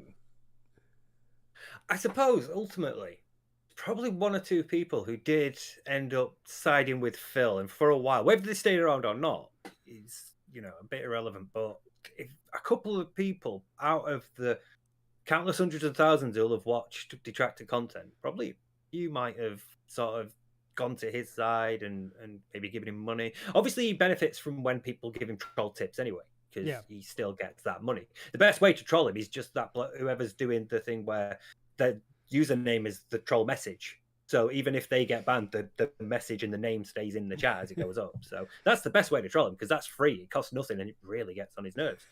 But yeah, over a period of time, there's probably one or two detractors who were like, you know what, maybe we are being a bit harsh on Phil. I do feel a bit bad about something, and probably gave him a couple of quid to ease their conscience. But so yeah, in that regard, he probably has profited off detractors. But the best thing he could do is listen to detractors. Like Sam said, there's all these different changes he could make. There's all these little things. And like Meerkat said, everybody has their own different ideas of what he could improve. Whereas his fans are just like, nah, keep doing what you're doing. We'll keep paying you. So there's no motivation for him to change there. The worst thing for Phil is his fans, and the best thing for him is detractors, ironically. Go ahead, Sam. Yeah, I think he has profited off detractors. I really feel like, especially since, let's say, the adpocalypse or something, I feel like if the detractors weren't a thing, he would have been pretty screwed. Because what's keeping him relevant, really? I mean, other than there was the adpocalypse and then the incident wasn't there around the same time. But you've got to imagine that if there was no detractors, he would have just gone, sorry about the hand graph, but yeah, I just feel like he would have, what would keep him relevant? How would anyone find him? There's no fan stuff, is there? There's no DSP clips. There's no fan. Everything is detractor. Everything that's not him is detractor. No fans upload clips or compilations of him anymore. People like Max and Moist Critical and people like that, they all have fans who will clip stuff and upload random moments. They'll be Moist Critical out of context or best moment for PewDiePie or stuff like that. Nothing for Phil. Well, there used to be actually. If you want to go deep dive, there used to, when Phil first started, there was channels like that. Of course, they're gone now, but it was mainly just Phil's bad jokes. That's all they were clipping. It's oh, But even that's the algorithm happens to throw that up to somebody, and they're like, oh, that was quite funny. And go and check him out. Even stuff like that helps, but there's none of it. Yeah. So I guess just before Meerkat, you get to it, I think definitely if like Sam was saying, if detractors aren't there, Phil the slow death is already over, right? We are creating the community that he benefits from now, because with us now he has that, hey, it's us against the world, right? If there was no world, this whole community doesn't work, right? The whole let's help Phil fight the power, right? And we're the power, right? We're the detractors of the power that he's having to fight against because we're so evil. If we're gone, what's the community message that Phil has to go to? I'm funny? That's not true. I'm a good gamer? That's not true. What is there besides fight the power? What is Phil's message without fight the power? That's what I challenge anyone in chat and anyone talking with. What message could he have? Because it's not good entertainment. Yeah. You guys like me. You like my content. You like the channel. You say, hey, I'm really glad Backside Phil's putting out meaningful content that's helped me out of my depression. Yeah, no, I get people that contact me every day, Steve. Every day, people contact me and say, I've changed their fucking life. Every day. Everything has meaning. He says that. It's probably just. Go ahead, Sam. Probably just 1 minute, man. You know. I wonder if the it's same thing. Yeah, he has a timed email. It just goes out. Hey, Phil, you changed my life, man. That's it. Every time with the 25 hours, it comes. All right, Meerkat, go ahead. Been since the War of Revolution, War of Independence is during your Medal of Honor 3 playthrough. All right, Meerkat, we're done. Your turn. All right, my turn. Yeah. Now, I basically agree with everything you guys said, and what I have to add to it is that the trolls, especially the YouTube part of trolls, they elevate the content he makes. He makes a shitty pre-stream and a bunch of drama videos, and then Secret Limited can put them in a well-produced video that's going to attract new people watching. So basically, generally, he is benefiting from this type of stuff because it's exposure. And the algorithm doesn't really care if people don't like you or they like you, just if they look you up and they watch the stuff related to you. So he is benefiting more than anything from trolls and troll tips and troll super chats and all that stuff. Yep. So I do think he's benefiting more than he's being hurt. And also him being hurt is used from him as being the victim so he can benefit some more. And it's a cycle and it's an ecosystem, if anything. Yep. Next question from Meerkat. Next question is kind of related to this, I guess. If Phil completely embraced the meme, what would that actually look like on his streams? Ooh, that's scary to think about. Go ahead, Steve. Probably like that. Oh, the camera's on. I don't know, because to do that sort of thing, I had thought about him calling it the Level 1 podcast. And it is that thing of, I'm going to reclaim the insult and I'm going to show that, you can't like hurt me with it anymore. But when that's done in real life with, say, racial slurs or homophobic slurs, when those words are reclaimed by those communities, what happens there is the historic association and the social association of you are wrong, you are a lesser person than me, you are deviant, you are a danger to society, I can own you as property. All that stuff is being stripped from that word and it's being recontextualized in a way that's positive towards that social group. But here he's just reveling in it. He's like saying, yeah, it's right. He's saying, I'm taking the Level 1 thing and admitting it's right. So it's not really reclaiming it, and it's not really removing the power to insult. All it's doing is plastering a reminder of Keemstar over your head for every stream you're going to do. So I don't know if he can ever embrace the meme. I don't think he's capable of the level of introspection required to do that, to be able to say, right, this is where like my personality disorder shows, or this is where my behavior has been proven like to be wrong, or this is where I've learned a lesson, so I can extract that and repurpose the meme positively. He's just not got that self-awareness about him to be able to do it. So I don't know. I don't know what Phil embracing the meme would look like. Yep. Sam? Yeah, my initial thought, and then I read, was the same as what Zion Agent said.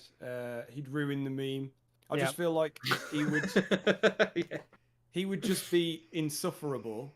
Run it into the ground, whatever meme it was, he would just run things into the ground and then move on to the next one and then run that into the ground. And I can't really imagine it. It just other than him just getting it to the point where it's not funny anymore, if it ever was. Yeah. I mean, think about how bad it is. Think about, I'm trying to make this not like just dunking on Phil, but really it is sad when he put Level 1 Podcast as the name of the podcast title. That is showing a total opposite of what he expected, right? It's showing how much it's in his headspace, right? Like, this is so much in my headspace now. This is how I'm going to overcome it by I'm owning it by making the name of my podcast. But really, that shows you have no control of, it just, he says like what, rent free or whatever. But really, you are showing us what is rent free, right? You are showing us this is so much rent free that you have no ability to not make it the name of your podcast, right? Like that's the level that, oh yeah, I'm going to own this moment and make the whole podcast, the title is basically saying Keemstar Podcast, right? I mean, let's get real. Keemstar is in my mind podcast. That's what his name that is, and it's really sad. I mean, that's really, really, Phil can't do the meme. I mean, I know the question, I get the question, but he can't because I don't think Phil's acting at all. I just think we see what Phil is all the time. And for better or for worse, we see what Phil is all the time. And this is him thinking he's owning the meme, right? He's right now is thinking he's doing what you're asking. The person that asked the question, he thinks I'm owning the meme, right? But we know, because we can think, and I don't know, we're normal-ish, that it's the opposite of what he wants, because the only thing that's rent-free is Keemstar in Phil's mind. I mean, that's and it's really so clear that I feel almost bad for him. Like, he just, and now we see this results. Like, I think who said the midlife crisis? That's the perfect example of what we're seeing on a minor scale here this week. Is all we've seen is midlife crisis crap of like, I don't know what to do. I'm scrambling. What can I do? What can I do? I'm scared of everything. But yeah, the level 1 podcast, that'll show him. That'll show how much I've grown. But Meerkat, you go ahead. Yeah, I agree with what you guys said, and specifically with Sam. And I do think that he's gonna run into the ground. And I think the main comparison that comes to mind is that movie Sharknado, that was about a tornado full of sharks. Yeah. And then it wasn't bad on purpose. It was just bad, and they had no self-awareness of how bad it actually was. They released it. Everybody hated it, but they laughed their asses off. So they made 5 sequels that are intentionally bad, and it just got worn out by the second one. Yep. Yeah. So I think that's what would happen with DSB. He would be overly goofy, he would ham it up, and then make the memes not fun anymore. That's going to be it. This question was by Stray Beans, by the way, I forgot to mention. Now, we should move on to the next one, and now to make it a little bit spicier, let's do this like a game, except nobody's going to win. Okay. Now, with up to 3 words, what do you think Phil's gaming room smells like? 3 words tops. Now we get some nice fantasy segment. Everyone imagine the sweat, the grease. How about we all say one word? That's kind of funny. So like the hardest one word, the last one. Yeah. So Steve, you got to say one word only, and you can't. No one else can say the word Steve says. Spunk. I knew that was coming, so that's done. All right, Sam, your turn now. Got it out of the way, go. I'm just gonna say kebab. Oh, I like that. Wow. Niche. That was it. Not get that smell out. Epic pull. It was better when it was 3 words, because I was gonna say last night's kebab. Yeah. Oh, I know. Oh, that smell. I'll say the intentionally ambiguous cat. Oh. Go ahead, Meerkat. You could add one, Meerkat. Go ahead. Let me think about it. Drum roll, please. We need soundboard. I do think it smells robust, but not in the nice way. Probably a mixture of smells with like a delayed release, as he likes to call it. Yes, delayed release. That's the best. So you walk in the room, it hits you like a wall, and then procedurally you start piecing apart which smell is what exactly. What is grease? What is what is from the diaper and everything? You know how it works. Yep. All right. This was unnecessarily a very disgusting segment, but let's carry on with the next comment. This one was from Jimmy the Cho Tandalucci, who also called into the first episode of the call-in thing, so big ups. Now, this one is very long and kind of serious, I guess. Okay. Serious question about us individually and our stance on cancel culture. If we believe that Phil is abusing and exploiting his viewers, in part because he's a narcissist, if we believe that is him doing harm, surely we'd be in favor of him getting banned by YouTube. Just demonetizing him only cuts the money flow, and it allows him to abuse people. If we think Phil should be banned, what does that say about our views on cancel culture? I'm anti-cancellation, but it had me thinking. Ooh, that's a good. All right, good, that was the whole question. Good question there. How should we manage that situation? I think See, I'm in favor of Phil being kicked off YouTube just because of his like the vast number of violations of and horrible things he's done over the years. But I don't necessarily think cancel culture applies in here, because when you cancel someone, you're removing social capital, for want of a better word. You're removing like social influence and respect, and you're reducing someone's social standing. But can't really do that to Phil. Nobody cares. He's like basically the bottom of the totem pole as is. So anybody else, like if Keemstar said something, got in trouble, and Keemstar, you're taking something away from him. You are taking some sort of standing or respect. You're taking business or financial opportunities. You're making him a social pariah. But you can't do that with Phil. There's nothing. So, I don't think Phil is cancelable just because no one cares. He's already cancelled himself, essentially. He's removed his own like social capital and has retreated into his little circle, his little bubble. So I think it's perfectly fine being cancelled already. That's fair, yeah. Sam? Yeah, I pretty much think the same thing, to be honest. I don't think you can cancel someone that's done and said the things he has. And just from my point of view as well, I don't want it. I don't want to not have my daily dose of this guy. It's I mean, it's hard to say. Like, I feel like he, in some ways, he could and should be banned, but on the other hand, like I don't want to see it happen. It's a strange sort of dilemma. I guess for me, I think, like you said, he's kind of already canceled, but I think the only thing I don't like is how he takes advantage of people that probably should not be taken advantage of, right? That's the only thing I really have a problem with Phil. If Phil was not getting money from anyone, I hope he stays online forever, right? I hope he stays online till he's 99 years old.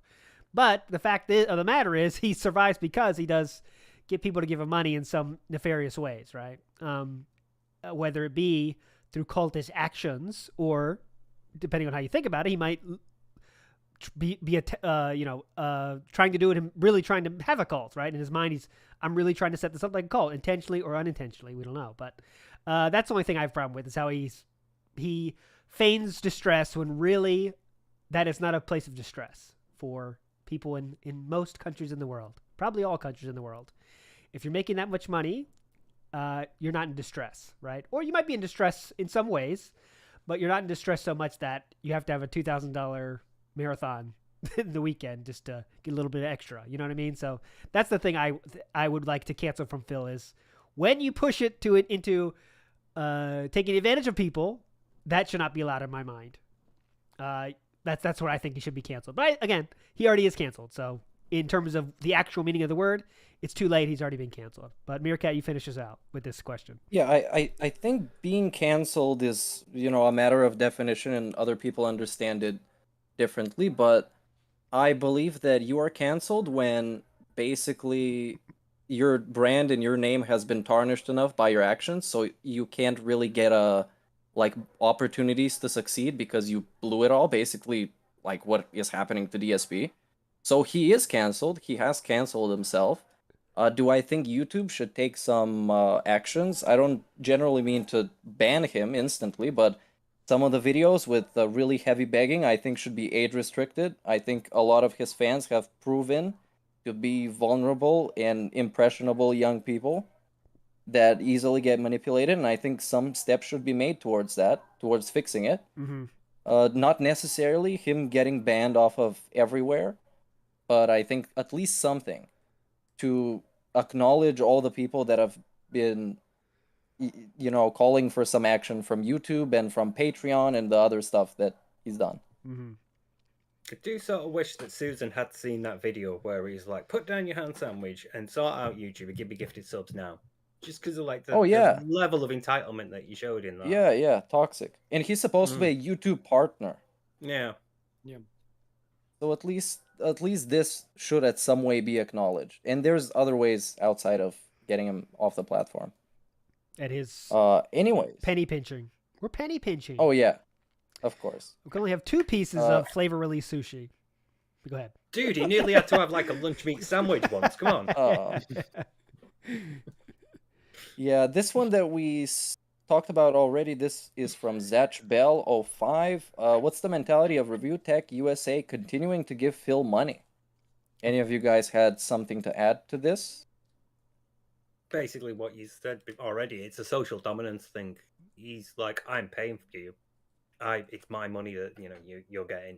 So And come over and it's not. I just want to reiterate that it's not coming off as you are hoping, Rich. So I really, it's not making you look like this cool. Rich gets it. Rich is one of us. He gets it. It's not like that. It's cringe, right? It's like, it's just not cool. It's not how you're supposed to be doing something. I think he's trying to cash in on that as well. He wants people to talk about him like we do, like that. Really? So he can get some of that. Yeah, he's in that state. Oh, like you should just look at his channel. He does basically lol cow shit. I haven't watched it. If you're listening to this, yeah, it's not. No, you're the fool in all of that, Rich. You're the fool, and you're getting cucked by DSP, one of the most humiliating people on the internet. Yeah, so you're humiliating yourself. Yeah, if that's in front of DSP, and DSP is coming off better. Yeah, DSP looks better in this. That should give you pause for thought. That should make you stop and think, "Fuck, what am I doing?" If DSP is coming off as the better between the two of you. If that's what he's that's after, my yardstick anyway. Like my measuring pole. If that's what he's after, I will not mention it again. But it's just sad that Rich is not coming off as this. Oh, I'm so much better than Phil. I'm just giving my $20 to Phil because I can do it. I understand that this is not what I'm supposed to do, but I'm still a troll. But here's your $20, Phil. It's so cringe. But go ahead, Rick. We go to the next one. All right. Next one is from Buster. What do you think about his attempts in recent years opening up about his depression and talking about past trauma with T and Scott, along with his feelings towards Rambo and Howard? Aren't these signs that he's opening up and showing emotional vulnerability? How does that relate to avoidant personality disorder? Ooh, good new question. I think this one, this one goes to Steve, I guess. Yes. And we can all throw in our opinions. A lot of those times, it's not being used to open up and show vulnerability. It's being used to excuse past behaviors. It's like, oh, my depression did that. My depression. I was depressed, and that's why I would like text Rambo at 3 a.m. Or I was really depressed over T's death, and it's like, no, that's just grief. That's not depression. Or like when my relationship was breaking down, that's why I had a wank on the camera. There's all these reasons when he's opening up to justify previous behaviors and to sort of like excuse not changing or growing. There's a difference between opening up genuinely because you're realizing like this is an emotional problem that you need to process and deal with, and saying, when I acted like that, I was depressed. I was struggling at a time, and I was. And there are times when you can say my behavior was because of depression and mean it, but none of those times apply to Phil. They're just not there. It's always you were aggressive or confrontational, or just you came off in the wrong in this social situation, in this social interaction, and he'll go because of my depression. It's that for me. He doesn't show that it's for growth or it's for opening up or for being more emotional. It's something else. It's an external reason. It's a justifying why I was an asshole earlier. My depression. Yeah, isn't that a way to kind of blame? It's kind of hard to explain. He's blaming someone by blaming his former self. He's blaming something that's not him, kind of. You know what I mean? Like it's a way to say that wasn't me. That was me 10 years ago. Are you crazy? But it's the same. It's still Phil, right? Yeah. That was me in 2005 or 2015. 2010 Phil is completely different from 2022 Phil. It's exactly that. Yeah. It's another thing that's not like I don't have to take personal responsibility for it now because it was because young 2010 me was drunk and an asshole. Yeah. So, you don't have to keep complaining anymore. You don't have to keep criticizing me about it anymore. You don't have to keep bringing it up. I've told you I was an asshole back then. Let's move on. But no sign of growth or change or emotional vulnerability. Just move on. Yep. Sam, anything to add there? Yeah, no, I can't really be as articulate as Steve on something like this, but like I think Notifier's mind says it pretty much how I feel. He's mimicking what he thinks he should say. He's just trying to do the quick and easy thing to push a situation under the rug, and try and come across as a changed man. Yeah, that's how I feel.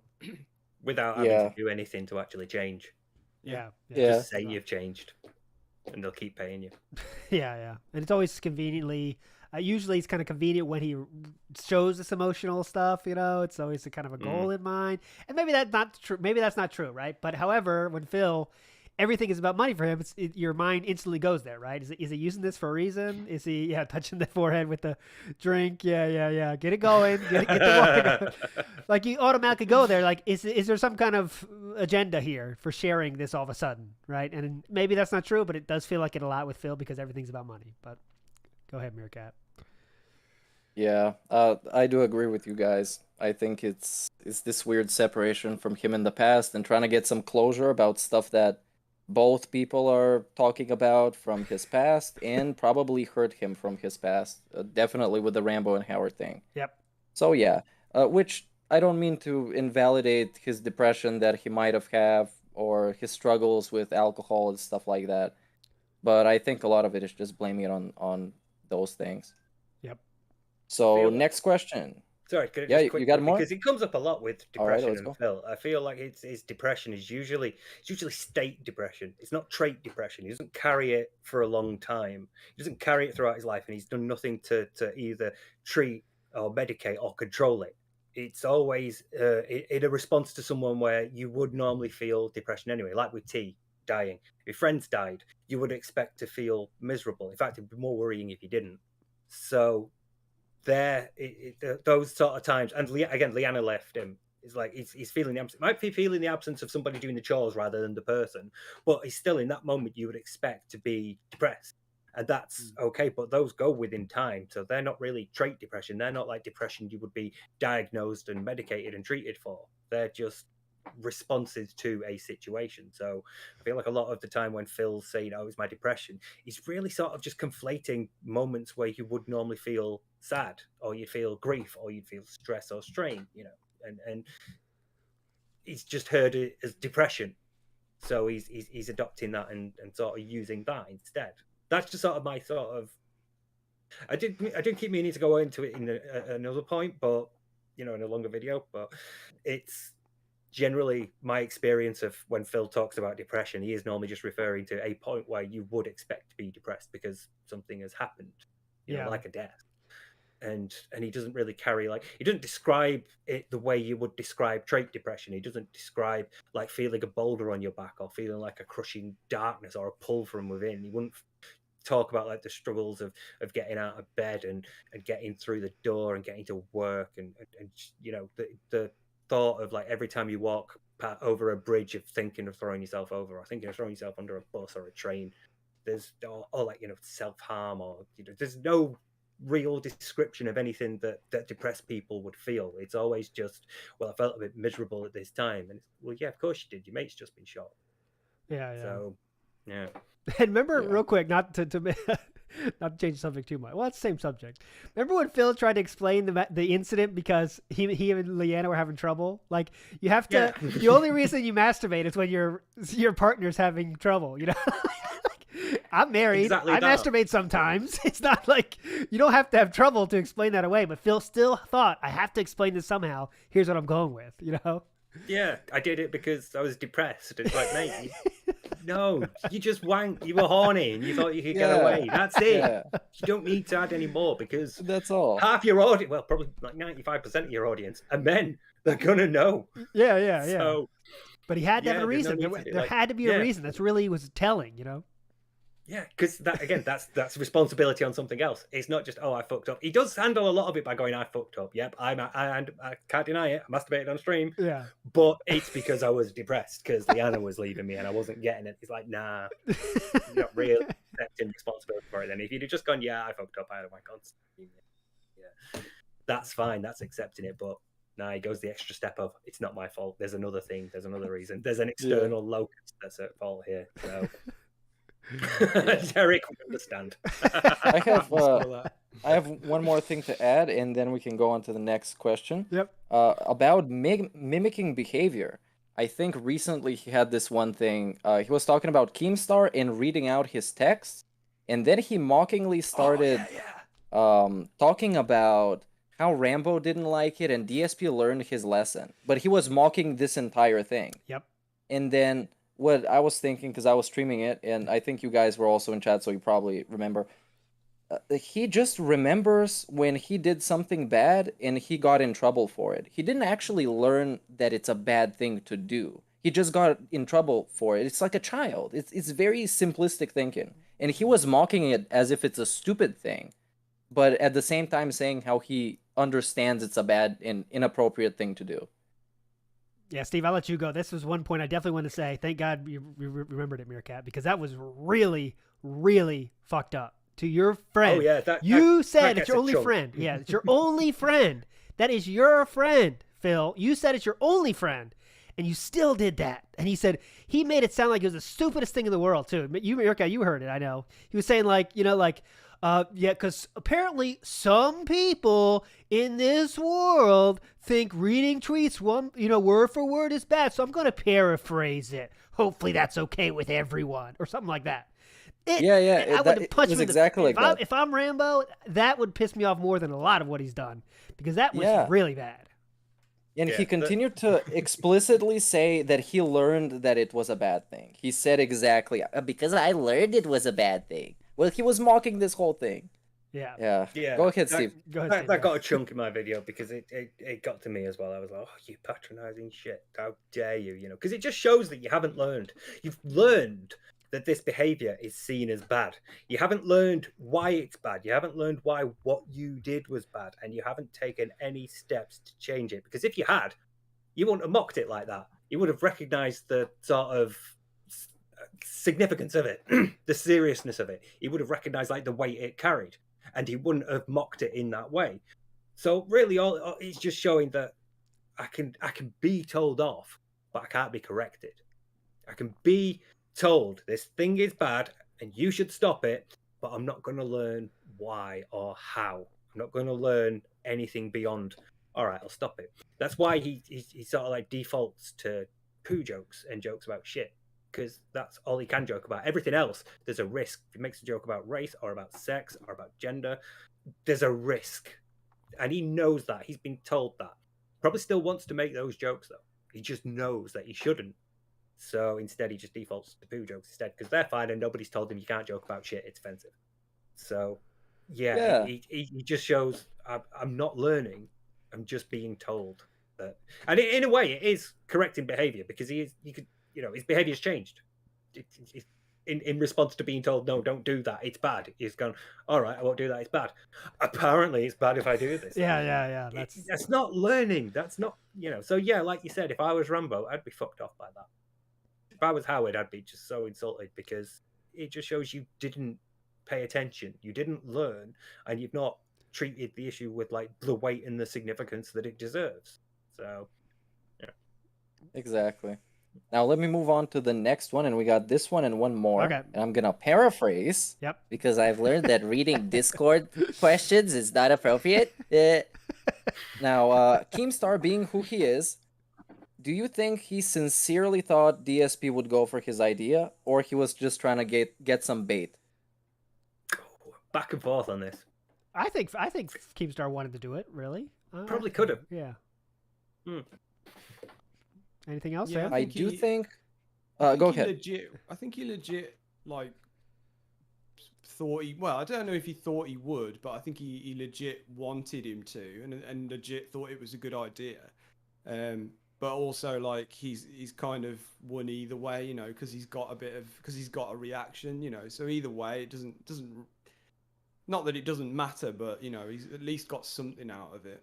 I think the thing that we all forget is we all tend to have this like impression of Keemstar, especially given what like Phil keeps talking about him, like oh he profits off human misery and he's just there to stir drama and all that stuff. But it's like he's more of a funnel more often than not, he would get two people on and mediate in between. So it's more of a funnel for drama. He brings people together to talk their drama out. He reports on it, obviously. He'll say, like, hey, this thing's going on with this streamer or this community and all that stuff. But if he ever gets, like, one or two people in to talk about it, he steps back and he guides it. He lets them talk more. So, I've seen a couple of people who've been arguing on Drama Alert, and they talk it out, and he sits back and he sort of sits there with the popcorn, and every now and then he'll do like what you're doing. He just sort of like lets the conversation flow and then guides it when need be. So I think he probably thought, I could do something here. And I think he talked to Boogie, didn't he? He talked to Boogie about it, and then Boogie went to talk to Phil, and he went to talk to Wings. And so he was probably thinking, maybe there's something here. I'll put out the feelers. See, right, Boogie's into it. Great. Let's go do this. Probably then thinking, I could probably get something more. Maybe a gestational idea rather than a fully formed plan. But he's probably thinking there's something here. But then again, it's Keemstar and he's also a troll, so he could just have easily have been thinking, this is a great way to wind Phil up. Yeah. So I don't know. I'm back and forth. Yeah. I wonder. I think either way, he's fine, right? Any outcome, Keem is fine with, so it doesn't really matter. But I think Keem, I mean, you would get a lot of viewers, for a lot of listeners for a while. I can't say how long it lasts, but definitely enough to get some advertisement going on, right? He can guarantee, I don't know how many listeners or viewers, at least, I would say, what, 10K, no problem, right? For an event like that, it's going to be on YouTube, right? Yeah. Think about that. That would be huge. The first episode alone, right? So I don't know, but Meerkat, you said you had one more. Yeah, let me just add my 2 cents on this. I think Keemstar was being sincere with it, but he's also kind of not all the way down the rabbit hole, so he doesn't truly understand how demented DSP actually is.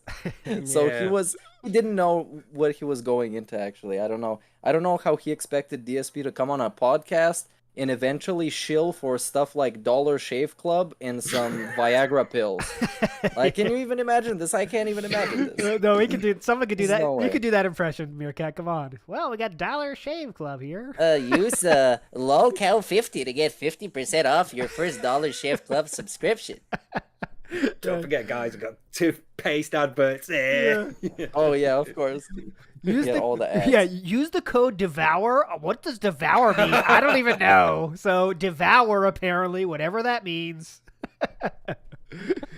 Welcome to the Lol Cow Podcast, brought to you by Raid Shadow Legends. That's right. I think Boogie would read the ad reads. I think Boogie is the guy for that. Probably, yeah. DSP would tell you like all the social stuff, like follow me on Twitch. Yeah, and the schedule. His segment would be so long. Next week we're talking about Christian breaking out of prison. What do you guys think about that? You don't feel to do no research either, too. So it's like, Christian? I don't know who that is. We're gonna find that out next week. Someone in chat tell me. Someone in chat super tip tell me who Christian is. All right. Probably would have had an audience. Sorry. Final question. Everyone, listen in anticipation. This one is actually only aimed at Steve. So the question is, what did you have for dinner? Ooh. Now I'm gonna put him on the spot. Good question. Great question. He doesn't know the answer. I've not had dinner yet. There's a pizza in the fridge, but I've not had dinner yet. I did have like scrambled eggs and toast before, and I was like, he'd text for this. He'd order out for this, wouldn't he? He orders breakfast, and it's like bacon and eggs, or something like that. It's like, fucking make it yourself. For the cost of like your breakfast. Yeah. Like, the eggs cost like £1.25. A lot cost quite, What was the texture of the eggs in the toast? light and fluffy. The toast is crispy. You got on top of the toast, right? That's the key. Yeah. Okay. Yeah. Was the taste eggy in the toast? Was it toasty? It was flavorful. Yeah. Oh, it was flavorful. There was like a hint of pepper. Because I put some pepper on. Can you explain the time aspect? So when did the pepper, how long did it take the pepper to reach your taste buds? Okay, well, first of all, I had to grow the wheat. So that's automatically a couple of years. And then I had to mill it. And then I had to bake it, put in the yeast. All right. So already it takes hours, and that's why I DoorDash. Okay, so we got one more thing to do, and usually I like to ask a question to kind of end the podcast. Question everybody. This week's question comes from our guest, the legendary Steve of the Dead. He told it to me about Wednesday. I was like, I can't not use this. It's too good.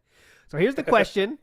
Chat, please take care. Please join us as well, chat, because it's for everybody. For a little bit of fun here. By the way, if you're not following us on Twitter, if you're not subscribed to our channel, come on and do it. It really helps out. We got this Wednesday, we're doing the call-in show again for a third episode. So far, it's been doing really cool. A lot of great questions. So come on to that if you like and get subscribed to the channel, and we'll see you there. But the last question of this week, great last question. Much better than anything I could come up with. Steve, DSP's Twitter now says DSP the rent-free, I believe. I think it's rent-free as a level 1. No, it's the rent-free, yeah. What should that say? So DSP the what? In your opinion, what should you do? I'll go first to get out of the way so we can hear from you guys. I think Phil the unaware is what makes sense. I don't know if we're explaining our answers, but just quickly explanation.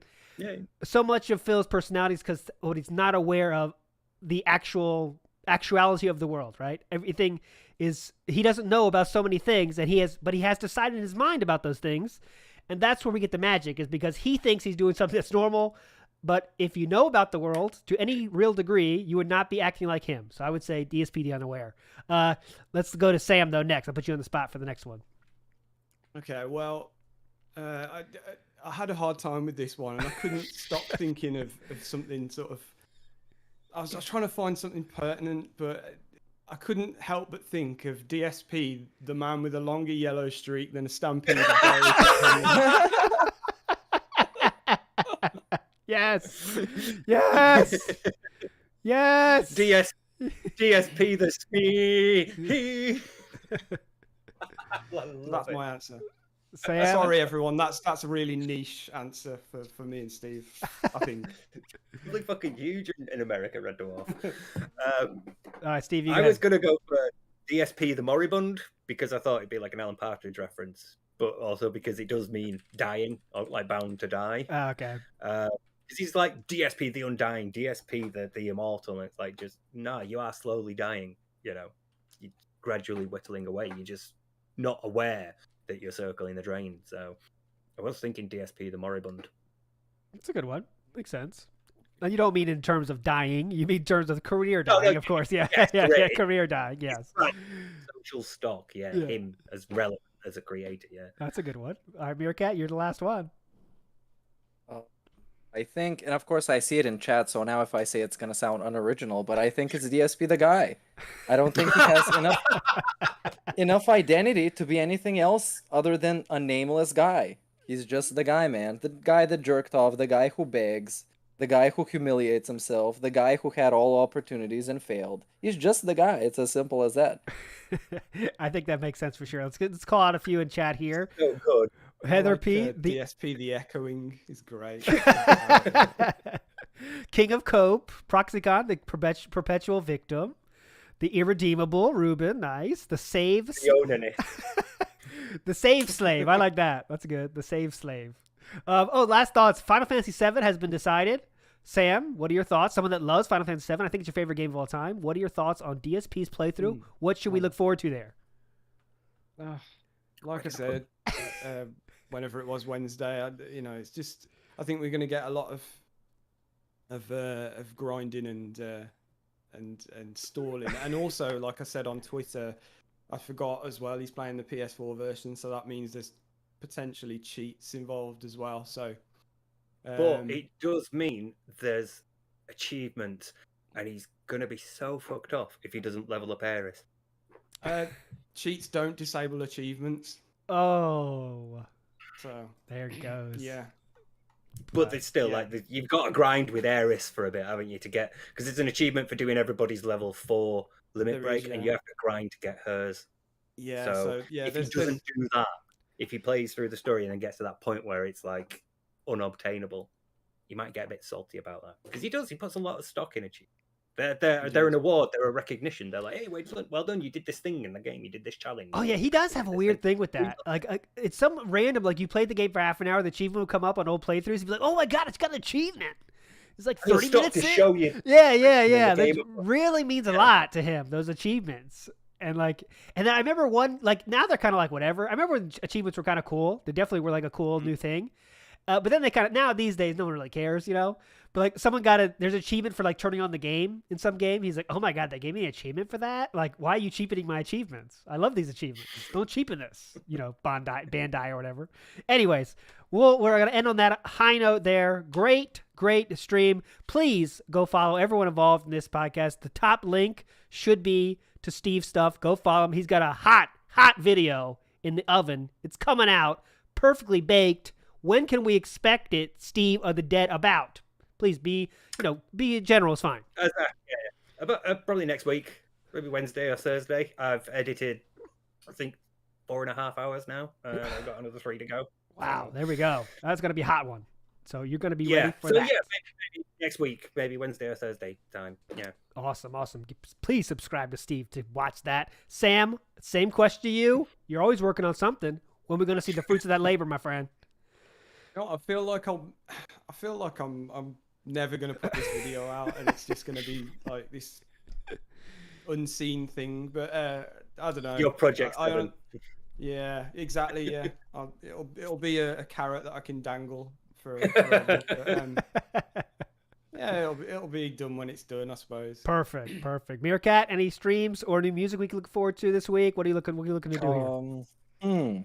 All I gotta say is that this whole time off camera, I've been doing push-ups, and you guys all owe me money. So open up the wallets and swing by to support. But I don't know whenever I can. So yeah. All right, guys. So I will see you with someone else. Maybe not. We don't know. But Wednesday is the next call-in show. Hope to see you there. Thanks so much for being with us, though. With that being said.